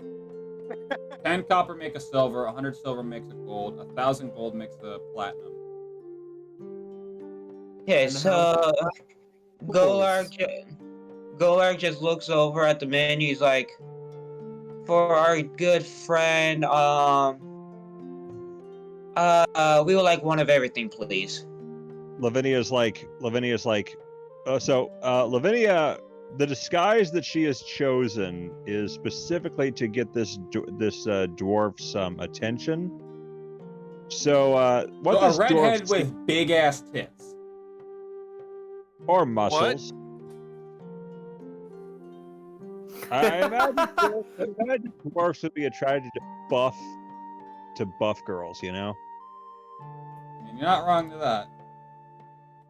So yeah, that's what this guy sees, a buff redhead who is essentially like he essentially sees a Valkyrie, okay? Oh, Jesus Christ. Okay. And as you and approach, after Golak orders off one of everything, it's like pardon my. What can I guess for you, kind lassie? It's like, pardon my friend. His head's nearly a bucket of hair. Yeah, clearly. Less of it, even. It's like, as I said, I'd like one of everything. Where I come from, we like everything. We like everything big, including our meals. Well, I can clergy hook you up with more than just a meal that's rather big, you know what I'm saying there, lass. So, oi! Let us get the one of everything back there, bud! and you just hear like this little goblin poke its head out from the kitchen, like before it just starts scurrying off. Bro, you have a professional metal vocalist to do goblin noises and zombie noises. I don't know why. I don't know why, but I just thought of the goblin just saying, "One of everything." I don't get paid for taking one of everything. He just scurries all pissed off. My dogs don't pay me enough. Paid. That wasn't a goblin. Or That you can have cartoon- didn't sound like a goblin. That sounded like a rabbi after eating a block of cheese, smoking 3 packs of cigarettes, and drinking a quart of milk. Specifically I a can- quart of milk. So, That's why it doesn't sound like just the goblin being pissed. Like one of everything. I don't get paid for shit to make one of everything. Just scurries off all angrily. Goblin's not getting paid. Goblin's getting paid to hobnob. No, he's not getting paid, period. So, So yeah, like Lavinia's like, I could use a great meal today. Growing woman needs some growing bones, and with that, you need some big ass food to fill that belly of yours. eventually you'll just hear just a couple pans just... And you just hear him just throw something across the room as, like, whatever bonked him on the head, he just kind of threw it. Oi! Careful with that material! You're breaking, you're fucking buying it, you hear me, you twat? Oi, don't make me come back there! I'll beat you with your own shit! He's screaming with what money you don't pay me. It's like, Dude, the fucking whatever noise that was you made for the goblin.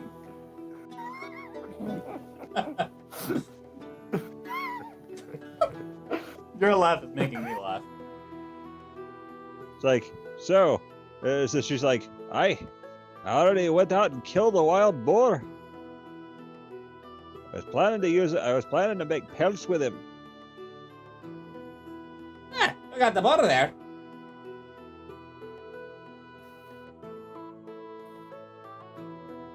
Like, she's like, I'm usually well known for hunting. That and, well, of course, mining. Well, I do a little bit of both every now and then. Depends on my mood. But nowadays, the mining industry really isn't all that big anymore. If you're gonna be a miner, typically you're gonna wanna go over the Galen Forge. They've got all the contacts. Person like me, been in business for over 300 years. What did I get? Jack shit. They threw me over here with the goddamn meats. I mean, granted, I refined me craft a little bit, but I started from really nice miner that get really good stuff. Deep down docks in those damn stones. And then they throw me into the meat business. Plastic. How long did dwarfs live? They typically live they vary from around 5 to 1,000 years, depending on their origin. Some mountain dwarfs are typically in the neighborhood of 600 to 750, where those that would live typically in a forest are kind of on the longer side because they've got a little sprinkle of elven blood in them. Oh, if we're talking about dwarves and elves, I know there's a fantasy book out there somewhere that says humans are the product of dwarves and elves crossbreeding. Concerning. Wanna know a fun fact? No one gives a shit about what I just said. I think it's fairly common. So, yeah, like Lavinia's like, of course when I'm not hunting or mining, I'm usually exercising. I find that combat is very good for building up the muscle. Well, of course. If you're doing your axe throwing, you're using your arms. You're doing a little bit of maybe handling javelin, maybe a spear even, or a nice, really big-ass greatsword. You're using your upper torso and some of your legs. And at that point, she's like, so this is something that Lavinia is like. I don't know if she's gonna have to roll a persuasion check for this, like, but she's like, you know, it's like after I'm finished eating, it's like I would like a tour around maybe. Maybe you could help me learn more about this fine place. Well, maybe after hours, certainly. But fortunately, I got an established to run, and I've got meatheads over there that like to gamble away and try to weigh me of betting off the business. It's like, of course, I totally understand. Of course, you know. It's like, if you ever have a free moment, you know where to find me. And it's like, I'll be around. And she kind of rolls a little bit of seduction because she's even though this is clearly an illusion and the grubbery is utilizing its alien anatomy to make the illusion feel real. What? What? He's talking about Microsoft Edge, don't worry. Yeah, Stetson got a virus pop up that's fucking bogus. Oh. But yeah, like she rolls, Lavinia's motives are unclear, but she rolls for seduction just to make sure that. Alright, So- so that's gonna be a D20 plus your proficiency and your charisma. Okay. Persuasion, right? Yeah.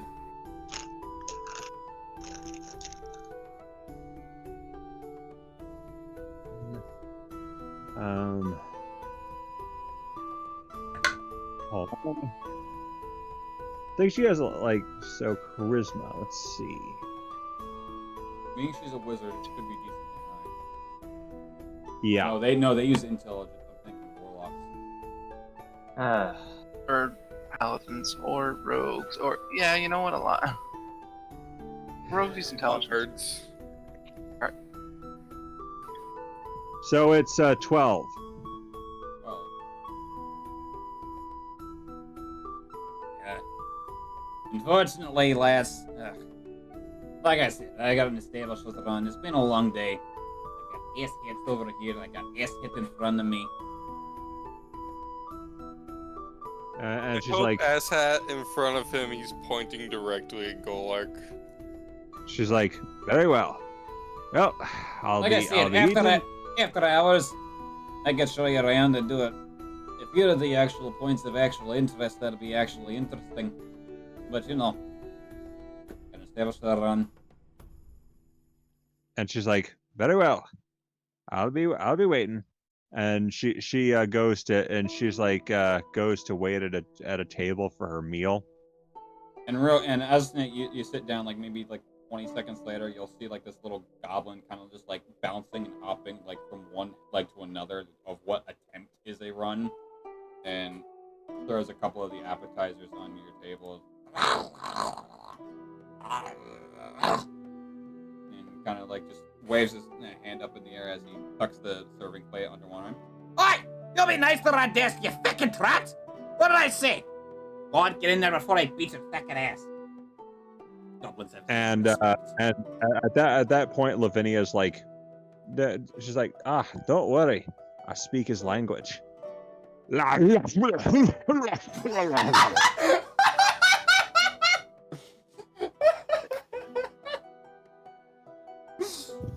I love the attempt made.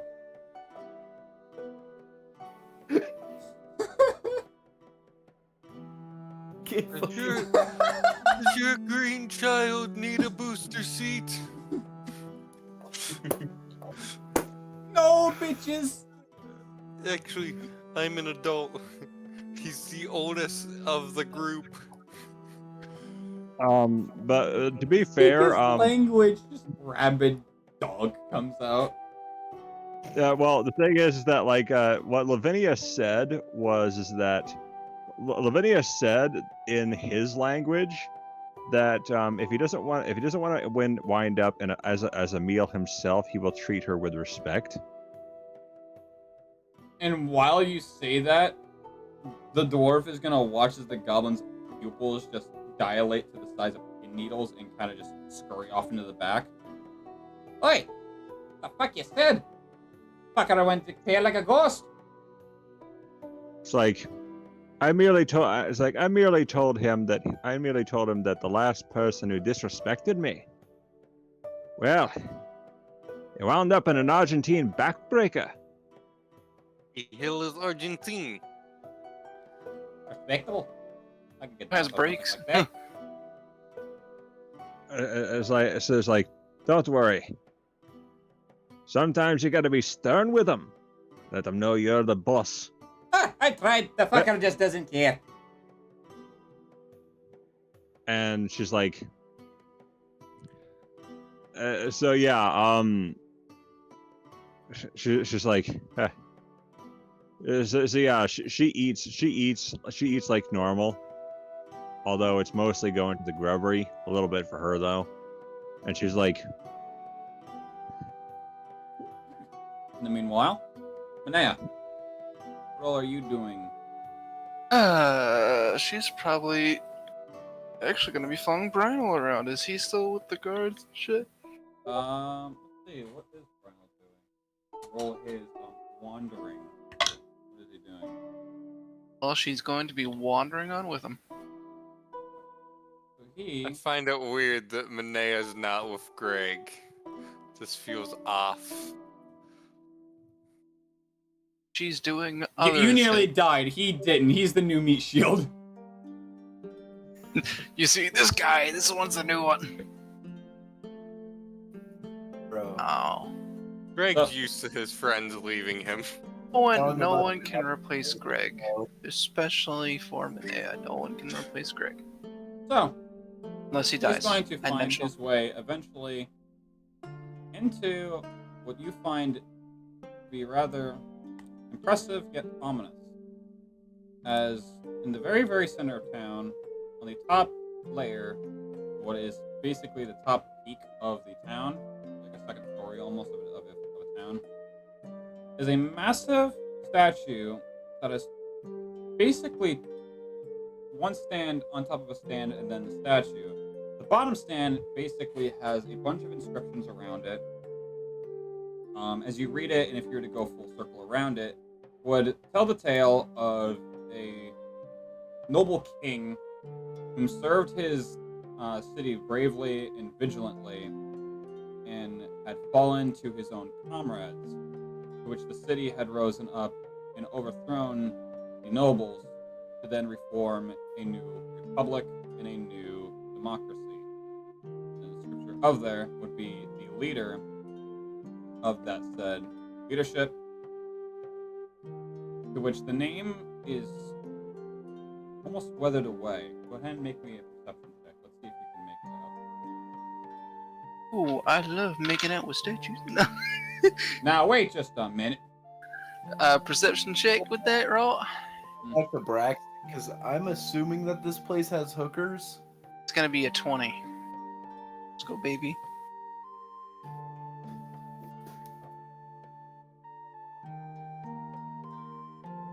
A 20? That's gonna be a 20. Go Okay, ahead. I'm going through my notes real quick. It's a safe bet to say this bar has hookers, right, Pyro? You shut your mouth, underaged person. I'm allowed to have fun. we Not ain't that going. kind of fun while we're present. No way, yo. Name is Skylar White. Yo.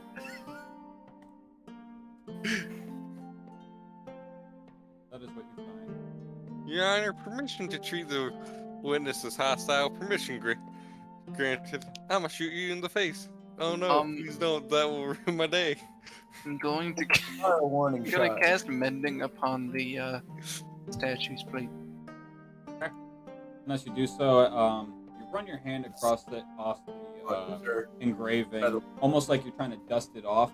But as you do, your fingers will trickle off like a gentle oil, to which will actually deepen the cracks and eventually almost polish off the engraving to where it was brand new, revealing the name of the individual. Thank goodness. I thought it was a leveled spell. That could have gone bad. Mending is a cantrip. I know. For a second, I really thought it was a leveled spell. I was gonna go, uh-oh. It's not good. There are a few things that in the arcane world that I know are just cantrips. Like, okay, nothing. Mending Like being one of them. boomerang someone. That's a cantrip. No, that's Hey, just boo. yeet. Ugh. But you will come to learn that this particular area is referred to the Edithal Quintile. We'll never remember that. The world names? Don't even bother. Nearby the main front doors, you can see people coming in and out. They're typically dressed rather fancily. very elegant, similar to the attire that you would show up to either a funeral or a wedding to. Can I smell the reeking of sadness upon them? Make me an arcane check. Arcane check? There Yeah, are sure. reasons for my magic. No, they're not. Alright, arcane. Let's see my arcane. Arcana. Ooh, that's only a +2. That's gonna be a. Wait. Huh? By definition of madness, there cannot be reason to it. I should know. No fucking thing. Madness is something I'm very fond of. You know what I'm very fond of? I need answers. Fond. No, no answers. Are arcane and arcana the same thing? Yes. Yes. No. It's just. Yes, they are literally. Arcane's the noun, Arcana is the adjective. No, it's the other way around. Arcana is the noun, Arcane is the adjective. Same thing, got it. I thought they were two separate things for Nope. the longest. No, arcane's the show. So what do we It's roll? a very 14. 14. Surprisingly, my arcana's not that high. Of sadness? No. Of joy? No. You can smell the reek of religion. Reek of. Ugh. More. Ugh. Or Religion. Religion. oh. Religion. Ew. This Oh. appears to be the Adavile Tempel of some sort, basically the equivalent to like a church or a place of worship. And it's Even Greg's not happy about the religion thing. the You smell like VeggieTales. Oh my god. um, Smell Yo, like VeggieTales Yeah. was fucking cool though. Yes, it cringe. was. It was cringe is what it was. Anyway, I Um, will throw a book at your face. please do. I need Yeah, reading You will material. throw the Holy Bible at your face. Potatoes. The You individual know what? at the individual I'm at gonna this throw something you can't read at your face. It's gonna be foreign. the individual of which is in the center appears to be a memorial. In the church, you can venture to guess is either a place of worship for whoever is the entity or the deity of this particular area. Unless you wish to investigate the inside building and You risk know bursting what? into flames. What would you say? And risk bursting into flames. Ah! If No. anyone here is gonna burst into flames going into a church, it's Lavinia. It's most likely Manea. IRL, it's most likely me. It's gonna be Manea. It's most likely Manea. There is reasons to blame her. I feel like an eldritch abomination is going to burst into flames in a church. I don't think so, because eldritch beings are different from religious beings. Or, you know. Yeah, they're not gods in the sense of. No, they're just.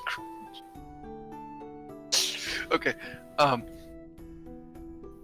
Yeah, sure. You know what? Fuck it. I'll risk it. So wait, is Greg the only one that can enter a church then? This, what is Brett? Oh, I was gonna say, what is Breck's a fucking vampire? And then I remembered.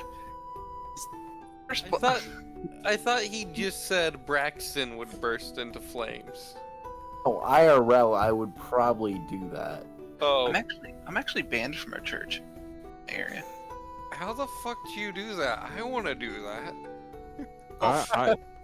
It wasn't exactly. It wasn't exactly a hard Good task. He kind of like looked at me and said, "Hey, you know what? You're banned from this church. I see you come in here doing nothing every single time." And Like, okay, cool, I guess. I thought you were gonna say you're gay, you're banned. Oh yeah, no, he also gave me a whole rant about that, but I was gonna spare you guys the details. So, I did a full Basemus cosplay. Okay, Oh, cool. so I could just go into a church, be like, "Yo, I'm gay," and then get banned. Got it. Cool. Yeah. Yeah, certain ones. I'm a Christian, and I don't mind the gayness. No, but Specifically, Church of Mormon. Go into the temple, so as you make enter a in- religion check. No. So as you enter in, it suddenly gets very cold, very quick. As you enter in, you see that amongst the walls, you see two things. One, the very discolored, what's supposed to be like colored glass, it's very discolored and very faded and pale. Two, Oh no. the sheer amount of just raw, like night-looking statues that are aligned the walls. Basically, they would align with each of these little like indentations in the wall. Would be like one of them standing in there on the other side. Hmm. And as you get towards the center to what would be this middle section, you can see a massive statue of what looks like a woman only being draped in a white silk cloth and appears to be kind of like reaching for something above. Very, Hey, very, that look- very similar to the Diabel statue, but with obvious differences. Hey, that looks like my father's ex-wife. The one that was shot. Yeah, I caught the joke. I said not the one that was shot. Again, I caught the joke. Anyway, somebody took my heat and took the stained glass. That's not cool. Do a religion check to see maybe if I know which religion this is. Go right ahead. Let's check. Yeah, must be completely new to the area. I mean, since I'm new to the area, I must not know jack shit. Now one. That one. Yeah. How did I call it? You're surprised this isn't in a museum. With just the raw Surprised this isn't a architecture. museum. It's the raw architectural and the marble masonry work. This doesn't look like it should belong in a religious place. It should be looking like a place of history. This belongs in a. Well, I mean, this already looks like a museum, but you know what? Damn! This belongs in it. Well, right here, actually. This belongs right here. I believe so. so Greg's and Pigsy never went into the town, actually. So far, yes, No, you have yet to enter in the town whatsoever. All motherfuckers staying out there in the outskirts. Didn't Greg go in to help Greg and Pigsy go in, and Greg offered to help Pigsy set up for cleaning his cape? I mean, Well, yeah, you wouldn't be able to I fit the cart through the main entrance, but you could certainly help him clean it. Blow a hole through the front gate. Greg, No. using his mild carpentry skills, takes apart the fence partially. oh, don't worry. Pigsy has ways of getting through I'm going. like this. Wingardium Leviosa. I'm not gonna break into Pigsy your and house. Greg I'm gonna disassemble prop your door. The cart. I would Sorry. feel more Greg, offended prop. if the fucker would disassemble my door, then break it in. I'm going to unhinge your door and then swing it inwards. So, Well, what no. I'm picturing is Greg and Pigsy just passing the cart over the fence. Or better yet, Pigsy just warping there. Wingardium Mariosa. It's a me. A What do you- giant warp pipe just comes up underneath the two of them. Then he Yeah, can't fit the cart through the warp pipe. I thought you would have laughed at the pun I just made. I know. You said Wingardium Mariosa.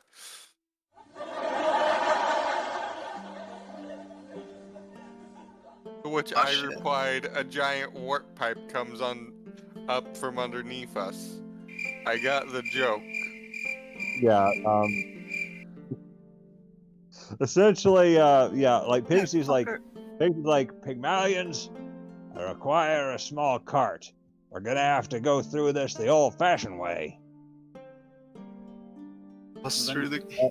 Eventually, And so, you'll basically have the innards of your main wagon kind of just brought out, and you'll make set a smaller wagon just kind of right here.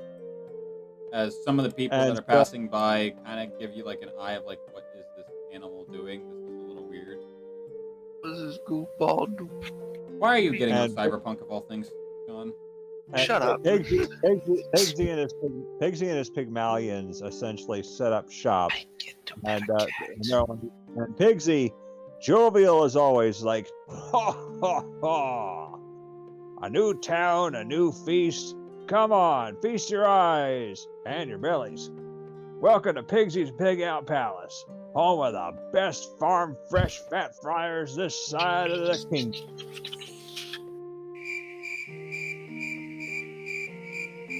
Almost no one pays attention to you. I was too busy getting my ears. Pigsy has not had this happen before, so he is very confused. It's like, I don't understand. Nobody can resist my food. Tough crowd? So, It's like, these are... just to recap a few things, and let's see if we can point together anything that could be... Obviously, something's going on with this town. If everyone's resisting his food, that's supposed to be irresistible by pure mind trickery in a sense. You've all been warned about any kind of political talk. You've been warned to stay away from certain parts of the town due to political means. A lot of the townspeople are, for lack of a better term, an NPC, and the only thing that is capable of seeing Lavinia are patrol construct drones. This motherfucking Matrix does. On top of that, when you were inside of the Drakon Crypt, Monet and the Grubbery had seen some sort of very large creature with clearly talons as it was clicking across on the grounds, lock eyes with them, and decided not to do anything and continue walking. Rather, if it could easily have been hostile and started to counter it at any moment. And just about every second you've been in this town, you're surprised you're in the underworld still. As this looks like a town that should be in the mortal realm. Break cast a spell magic.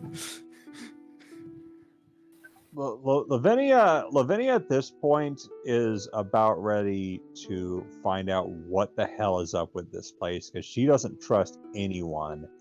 And the reason she's been changing disguises so much is because she's trying to keep a low profile and she's trying to learn more.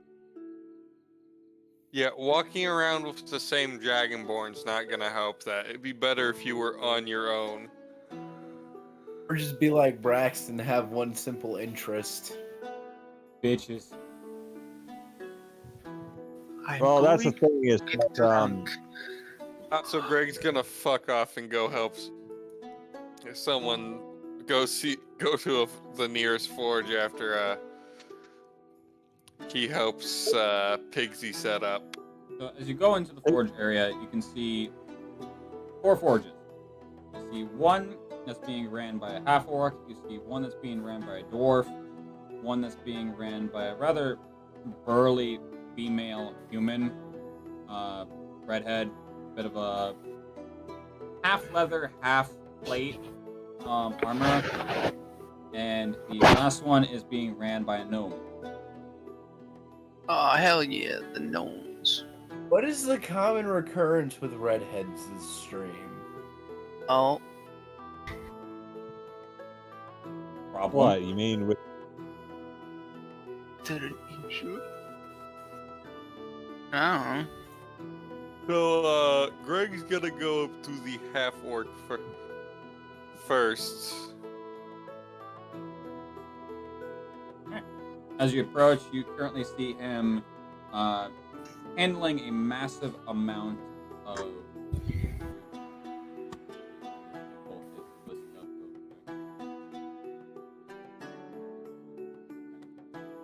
See, he's currently on one workbench. He's got a decent amount of leather split apart and marked with stitches as he's getting ready to kind of slice them apart. And he's currently handling a large amount of dark steel alloys that he's currently dumping into this massive bin to melt down. And he once he pushes them all into like this massive casing that he'll eventually throw into the actual forge oven, just his hands up. Oi! We're gonna be a filter there, brother. Look, I came in search wondering if you perhaps needed any help. And Greg reaches into his bag of holding and pops out his blacksmith hammer. Ironically enough, I actually wouldn't mind it. I just had this massive order come in about an hour ago. Let me guess. Fish guy? I'm assuming you work Acquaintance more, really? fair enough. I met him at the last town I was in. He and another person I used to travel, so they got us ran out. And that's really all there is to that. If you don't want to spare me the details, I won't press. Not my business nonetheless, but feel free to tell us all you want. So, essentially, you guys wanting a 6-foot sword that's about a foot and a half wide.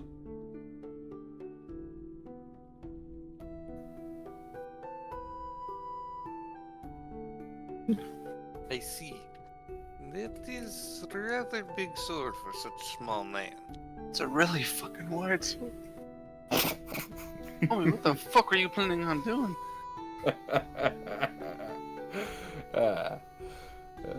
I told you I was getting a new sword. I could forge sword though, and many other weapons and tools. Greg pulls out the Hal fire. This is sword I forged several towns ago. He takes it and looks it over. Demon stick. Yeah. A little bit. It was also first time working with that material. Demon steel is a lot tougher than a lot of other materials we've got here. Not the toughest, but it's a lot tougher. I'd say this is about the quality of the material compared to something like mithril or adamantine. Maybe. Or makeup, or no makeup. What in the McFuck? When What? Do I want to know? What was that? Was that Henry do. Kissinger? Was that Henry Holy Kissinger shit. fucking helium? That was a very delayed reaction. What was that? Was that Henry Kissinger sucking helium? I don't know who that is. I heard it and I'm giggling. Anyway, I completely lost track of thought because of that. Fuck me. We were talking. You were talking about Greg's sword specifically. Yeah, Okay. you definitely didn't hear from me because my mic was off. I don't know. Demon steel. Lots over than a lot of the other materials we got. Combination of demonic ore and obsidian. Sometimes even dark steel and obsidian. A little mixture. Very uncommon. It's not as tough as adamantine or mithril. Definitely up there with moon silver and dark steel. Maybe even tungsten. Definitely.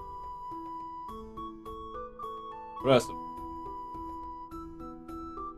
It's definitely a harder deal to handle, judging you're literally mixing 2 ores to make 1. He hands it back to you. Yes, I often work with steel when I was at my home forge. I'd also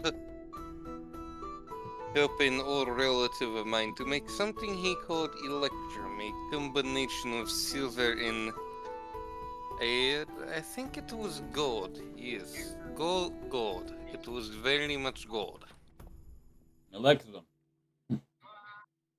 Nowadays, it's used as currency. I remember when that was. Who the fuck is playing music? Rad. Oh, You- not me. Sean? Son.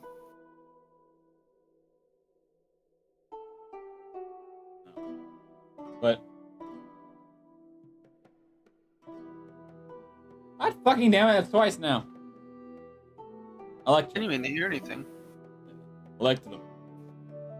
Nowadays it's used as currency. It's supposed to be hella expensive. Nowadays you can't get your hands on it because there came a time when Electrum was used for weaponry. Bloody fucking expensive. It wasn't even that good. Tough.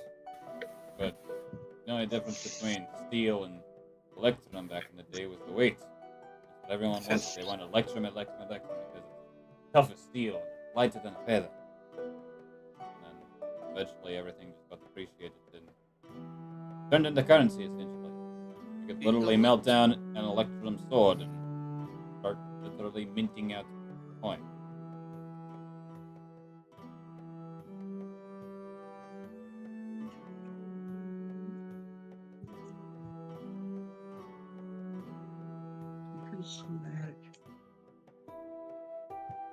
Hold on. Okay. Hold on. Okay, Hold on. I'm holding. What am I holding on to? Electrum is like 2 parts gold to 1 part silver, right?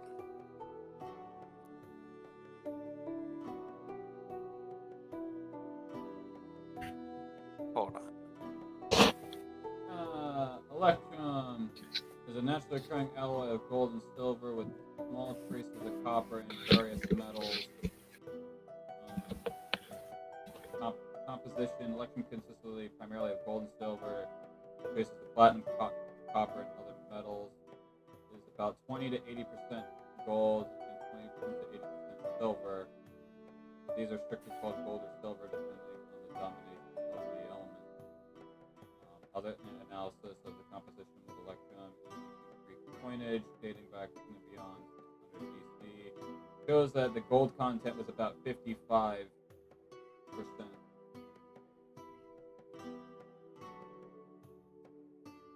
Most electrum I have encountered is far heavier than steel. Why would one use it to make a weapon? Gold and silver are also both very soft. I do not see point of this weapon. Well, Some different era, I guess. they must be. But I've also anyways, seen it very commonly used as arrowheads. I have seen that used occasionally by archers during storms. My he is a grandfather of sorts, not directly to me. Many times. He is it. He didn't not exactly tell me what he was doing with the electrum, but we were forging great plates of great size and spools of fine spools of wider, I suppose, is one would use for some forms of jewelry, but much bigger around and much too heavy for jewelry.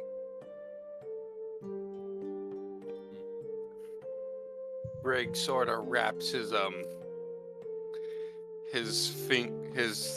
thumb and index around his wrist as he's talking about the thickness of it. To give like some sort of indication of the size.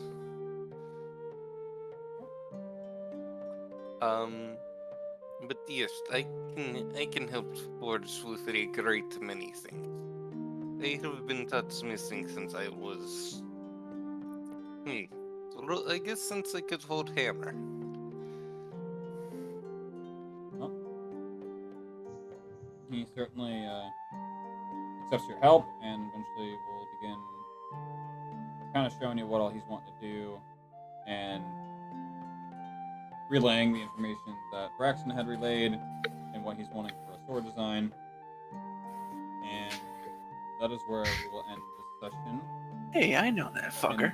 In the wonders of what is going on with this town of Murobourgh, the consistency of politics being a commonly avoided topic. This is literally 1984. I almost thought that if it wasn't going to cause a scene, or if because like with how heavily this place seems pretty heavily observed, and I thought like, Lavinia could just use her mastery of disguise to lure someone into an alleyway, have the grubbery consume them, and find out if they're an actual person or not.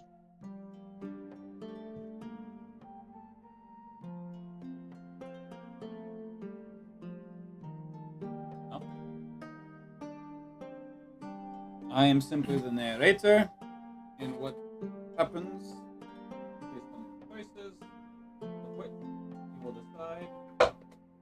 And the consequences could be negative or positive. But now, what they say, probably have raised lots of questions and gave very little answers. And I I'm have still- not burst into flames in the church, so that's good. That's always a plus. All right. Well, I won't be able to attend the next session until I won't be back till November because of work. Okay. Get a bus or- They want me work. They want me working every Sunday. So that like the only reason I didn't do it this time is because I came down with the flu or some kind of cold or something. We have 2 more Sundays till we get Kana back. So, Yep. we have literally any rising theories as what's going on in this town. I swear, this is some kind of like perception thing. Either that or everyone is freaking like, I've seen this before, and Oh, these bitches, they're shining in 1984 us. The AFK for a decent portion of the episode. Also, we are now gonna have another Greg model, which is plain clothes Greg. God yeah. Don't Also- need it. Need. No, Also- but I wanted this. And there's just me over here on here. So I don't. I had a question. Yeah. What's up? Has Brynel and Manea ever properly talked? I do not believe so. Also, Alright. Has he already been introduced to her? Other than Manea. Well, she's going to formally introduce herself as Stab. Wait a minute. DM, real quick. Have Brynel, Manea, Braxton, Lavinia. Yeah, I think that's it. So the 3 members of the group the 2 members of the group who are the original members are now Golark and Greg. Okay, yeah. Have those 4 ever actually seen Greg do the spirit thing? I can't remember if Manea has. That's the only reason I asked. Manea would have during the Nightwalker fight. Hey, Okay. I don't think she's ever been properly introduced to anyone. Manea would have Greg seen it and in the her night. sort of just started talking. They just talked, but she never formally introduced herself. So Manea would No, have seen she it during she the did night. after the Nightwalker fight. She just introduced herself as Manea. Well, now So- she's going to formally introduce herself to at least Brynel. Stab. So she formally introduced herself to Greg, One. Golark, and Eustace, the 3 original members of the group who are She- still present. The 4th original member, Rife, is now in the overworld. With Luna, of which you guys had saved. And the captain, I want to say, okay, like I actually came up with like a plan similar to what Golark was doing. The captain might return. Might. I'll be happy if the captain returns. I like the captain better than Lavinia. I don't even know who the fuck I that like is. Lavinia because just the raw mindfuckery and like just today the constant changing, and she's very magically inclined. She likes to toy with people. I love shit like that because my favorite horror is psychological horror. I like shit that gets with my head and questions my sanity. I just Do you love know that what shit. SCPs are? I do. I usually Okay. question my own sanity.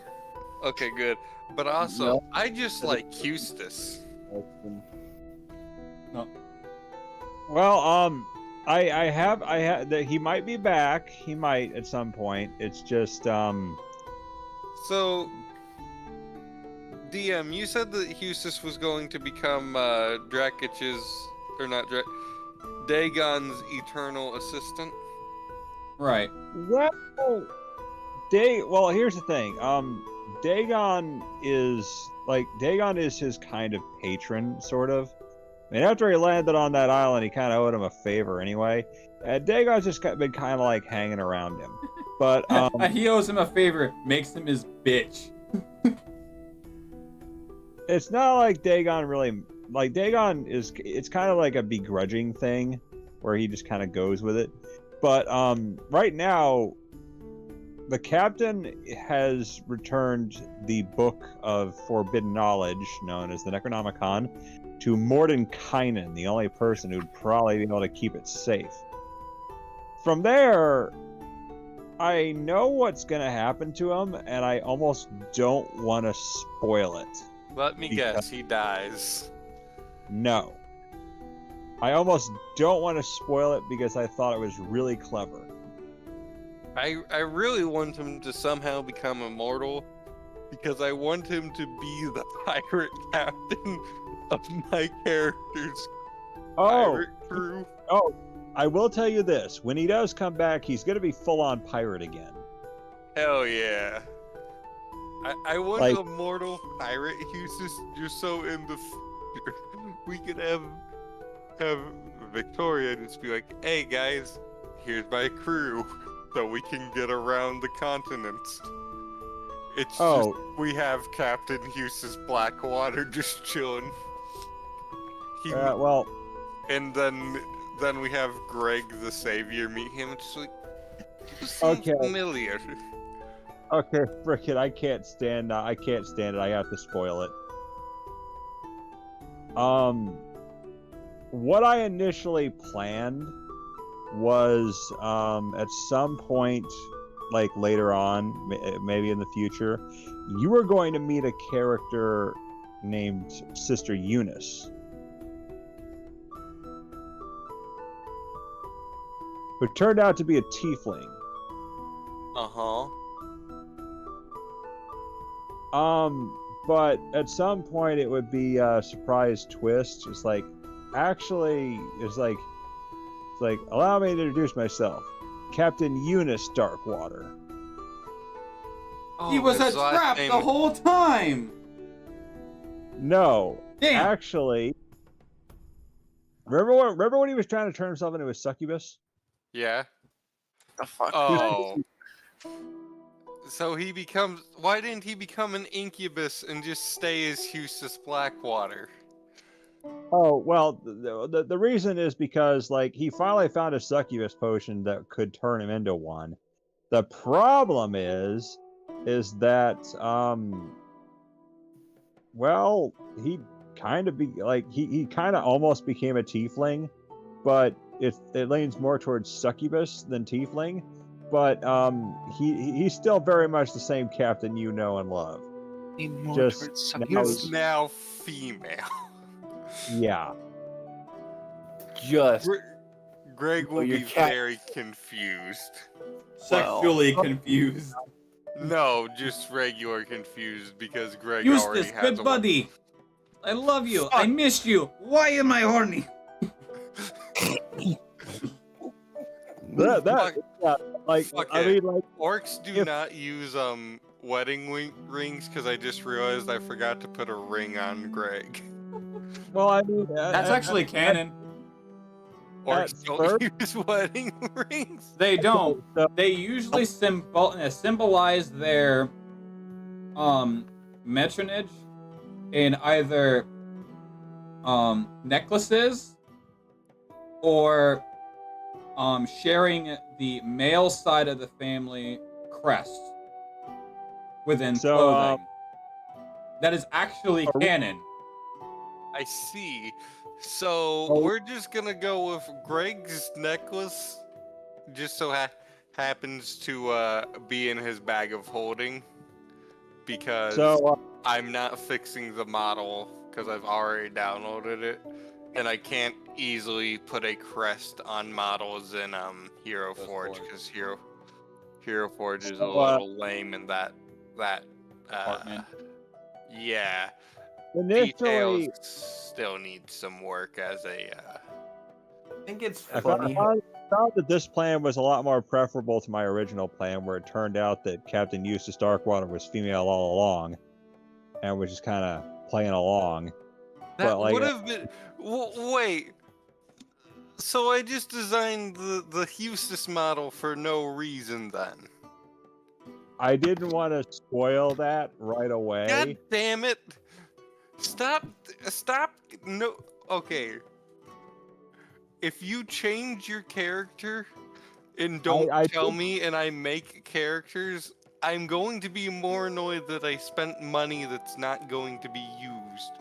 Oh and if- no, it's gonna be used. Don't worry. The captain is very much he's very much gonna be used. Don't worry about that. It's just that that was the original. That was the original idea, was that he was female all along, and it was just a disguise. But I mean, that's a damn interesting idea, and I like that one. but he was trying the whole trying to be a succubus and all. That was a ploy. So when he finally shows up as like a succubus, you guys wouldn't be confused, because like, I turned into a succubus. I don't have to explain anything that I was a girl all along. It would make more sense that Eustace was a incubus. Well, Well, I know, but I like Rama one half, and I like stories like that. So Viva we Rule have one running 63. theory of the town's under severe deceptive. I theorize that this 1984 town, that bitch. I theorize that this 1984. town is like it's like one weird kind of you ever see this one Justice League episode like where Nope. where like the Justice League encounters these golden age superheroes, and they're in like this perfect 1950s style world where like the golden age of comics, and they find out that everything is actually an illusion by a psionic like overlord who has enslaved everyone to reenact his childhood fantasies. I feel like it's this, where everything is an illusion, a very good psionic illusion. And everyone here, the reason they're not talking is because someone is watching them. Someone is monitoring everything they say and do. So the second that somebody gets too close to figuring out the truth, they're gone. Well, interesting Except theory. for my new sword, I am gonna need something to test it on, so it looks like I'm gonna test it on some motherfuckers in this town. I So- feel like, yeah, because they said nobody's allowed to talk about politics. Nobody's allowed to go In the presence of the king. The presence of the king. Yeah, he specifically said in the presence of the king. Well, they said nobody's allowed to talk about. So like, it's like nobody's allowed to go near certain buildings. There is clearly like something going on, and I feel like if you were to go near these buildings or like find a way in them, sneak like stealthily, you discover like the real truth behind this friggin' stuff. Someone's hiding something, and we gotta find out what they're hiding.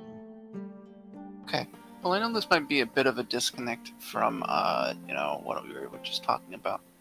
But they going to fully introduce herself. Sister, Agent, Stab, Haru.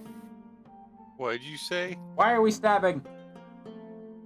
Sister, Agent, Stab, Haru. I can't hear the last part. Enunciate better, Okay. please. She is going to introduce herself to Brynel as Sister, Agent, Stab, Haru. Aru. Aru? Haru. Haru. You mean the pervy bunny from Beastars? That's Oh, exactly no. what I was thinking. Oh, it's the name that means sunshine. It's also the pervy bunny voiced by Kari from Digimon. I don't know what the fuck that is.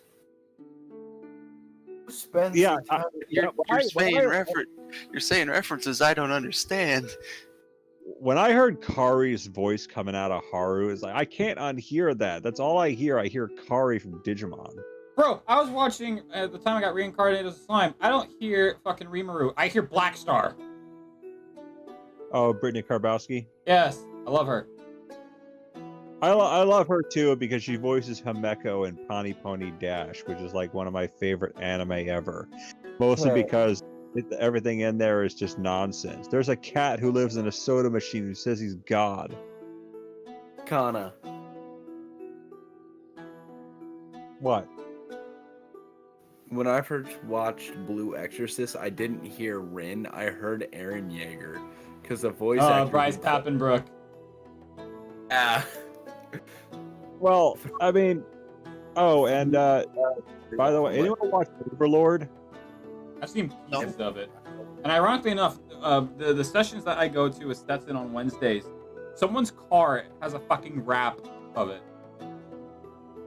Okay, so let me tell you something real funny. I went to a convention recently, and I said that I met the voice for Albedo. Mm-hmm. You know, the simp succubus. Yes. Or, no, she's not even a. She's a yandere. I've heard of Albedo. What is Albedo from? Overlord. I think I'm thinking of a different character with a similar name. Might be thinking of Albedo from Genshin Impact. I feel like there's a character in Ben 10 with almost that name. Yes, there is Albedo. Yeah. Is that actually his name, Albedo? Yeah, it's palette swap Ben. Yeah, I know the red jacket, white hair. Mm-hmm. Okay, So, yeah, no, that's the guy I'm thinking of. So I basically say how much of a fan I am of Albedo, and like how I love her psycho moments. I love the yandere stuff, and I love her obsessiveness. And so I get her autograph, and look at what she freaking signs. I put it in an off topic.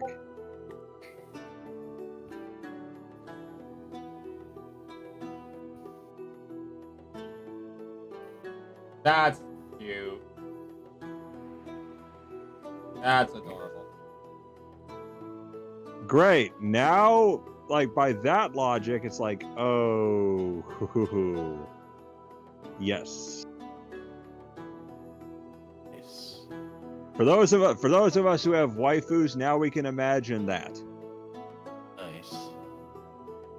Or what you do in your spare time is your business. I know. I just like Albedo sometimes. Like she's cute, but yeah, like she used the freaking honorific. I've met so many people. I mean, I also met Fenico. I'm still salty Yeah. you've met Matt Mercer. Oh, Oh. nice. You've met Fenico? Yeah, I met Fenico from Agretzico. Nice. I asked her to do that laugh. Fucking love the laugh. Fenico's laugh is my spirit animal, if that makes any sense. Oh yeah, I totally agree. You guys are talking about? Weeb shit. Shut up. It's not I don't- weeb. I don't know any of this shit you guys are talking about. Because you're not a weeb. I've only watched 2 animes. Okay. Naruto doesn't There's- count. Shut up. Okay, shit. Never mind. That completely cuts me out. Actually, no. I It's watched a not little bit of weeb Hunter x Hunter. shit until we start worshipping Japan and trying to act like we're Japanese or half Japanese. No, those are otakus. There's a difference. No, those that's are, what. Those are heathens. No, that's Weird. actually what weeaboo means. Weeaboo is the insult for those people. It is We- a rate. The difference is a between a weeaboo and a weeb, the definition has changed over the years. Because otaku used to be the upcoming, you're an anime obsessed. You know, weeaboo would be the derogatory, and nowadays it's actually flipped, where it's just become a weeb as just a general term, and an otaku is typically the 300-pound, 40-year-old man living in their parents' basement with the massive body pillow collection. Wants to go to Japan someday. Yeah. I want to go to Japan just because that seems neat. Yeah, I want to go to Japan too, just because of the culture. I just have a very Fuck you guys! I'm going there for the cars. Excuse Hey, me. Greg. Their culture? Greg, You mean what? extremely Oh yeah. against outsiders? To the point where you're going to be talked down to even if you try? Yeah, she freaking Culture. laugh. All right. Hold on. I've got something I'm trying to find to send. So give me like How the a fuck minute. do you spell Brynel's name? You Oh, don't. BRYNELL. BR Lionel. By the way, I did manage to meet a legend of my childhood. Who here remembers the old Pokemon, like Yes. Kanto? Yes. This Pokemon. Listen, I met Terra Sands. I met Veronica Taylor. So you met Ash, I met Bulbasaur. Jesus Christ. well, Oh, no, it's Bulbasaur. Bulbasaur. Bulbasaur and, ironically, one of the hosts of Cartoon Fridays. Anyone remember that? No. Hold on, I have to break into the Google Photos to find this because I can't find it on my phone. Yeah, does anyone remember Cartoon Fridays? Not Anyone? really. Mm-mm. Hey, was that a Yep. Cartoon Network thing or no? There Yeah, was a cartoon thing. I just don't remember it super well. I know what you're talking about, but I don't remember. Where the But I fuck? wouldn't Cartoon Network till like after about 8 o'clock at night to get Adult Swim. Okay, it's definite. Is it before all this shit? How old is that picture? Is it older than I thought? I thought it was 2018. Is it 2017? 2016. Probably. No, I mean, it's the very beginning of 2018. I'm sending the one. So I've got two. I'm sending you guys the one where I'm holding the signed Pokeball because I also have a picture of just the Pokeball. But I just want to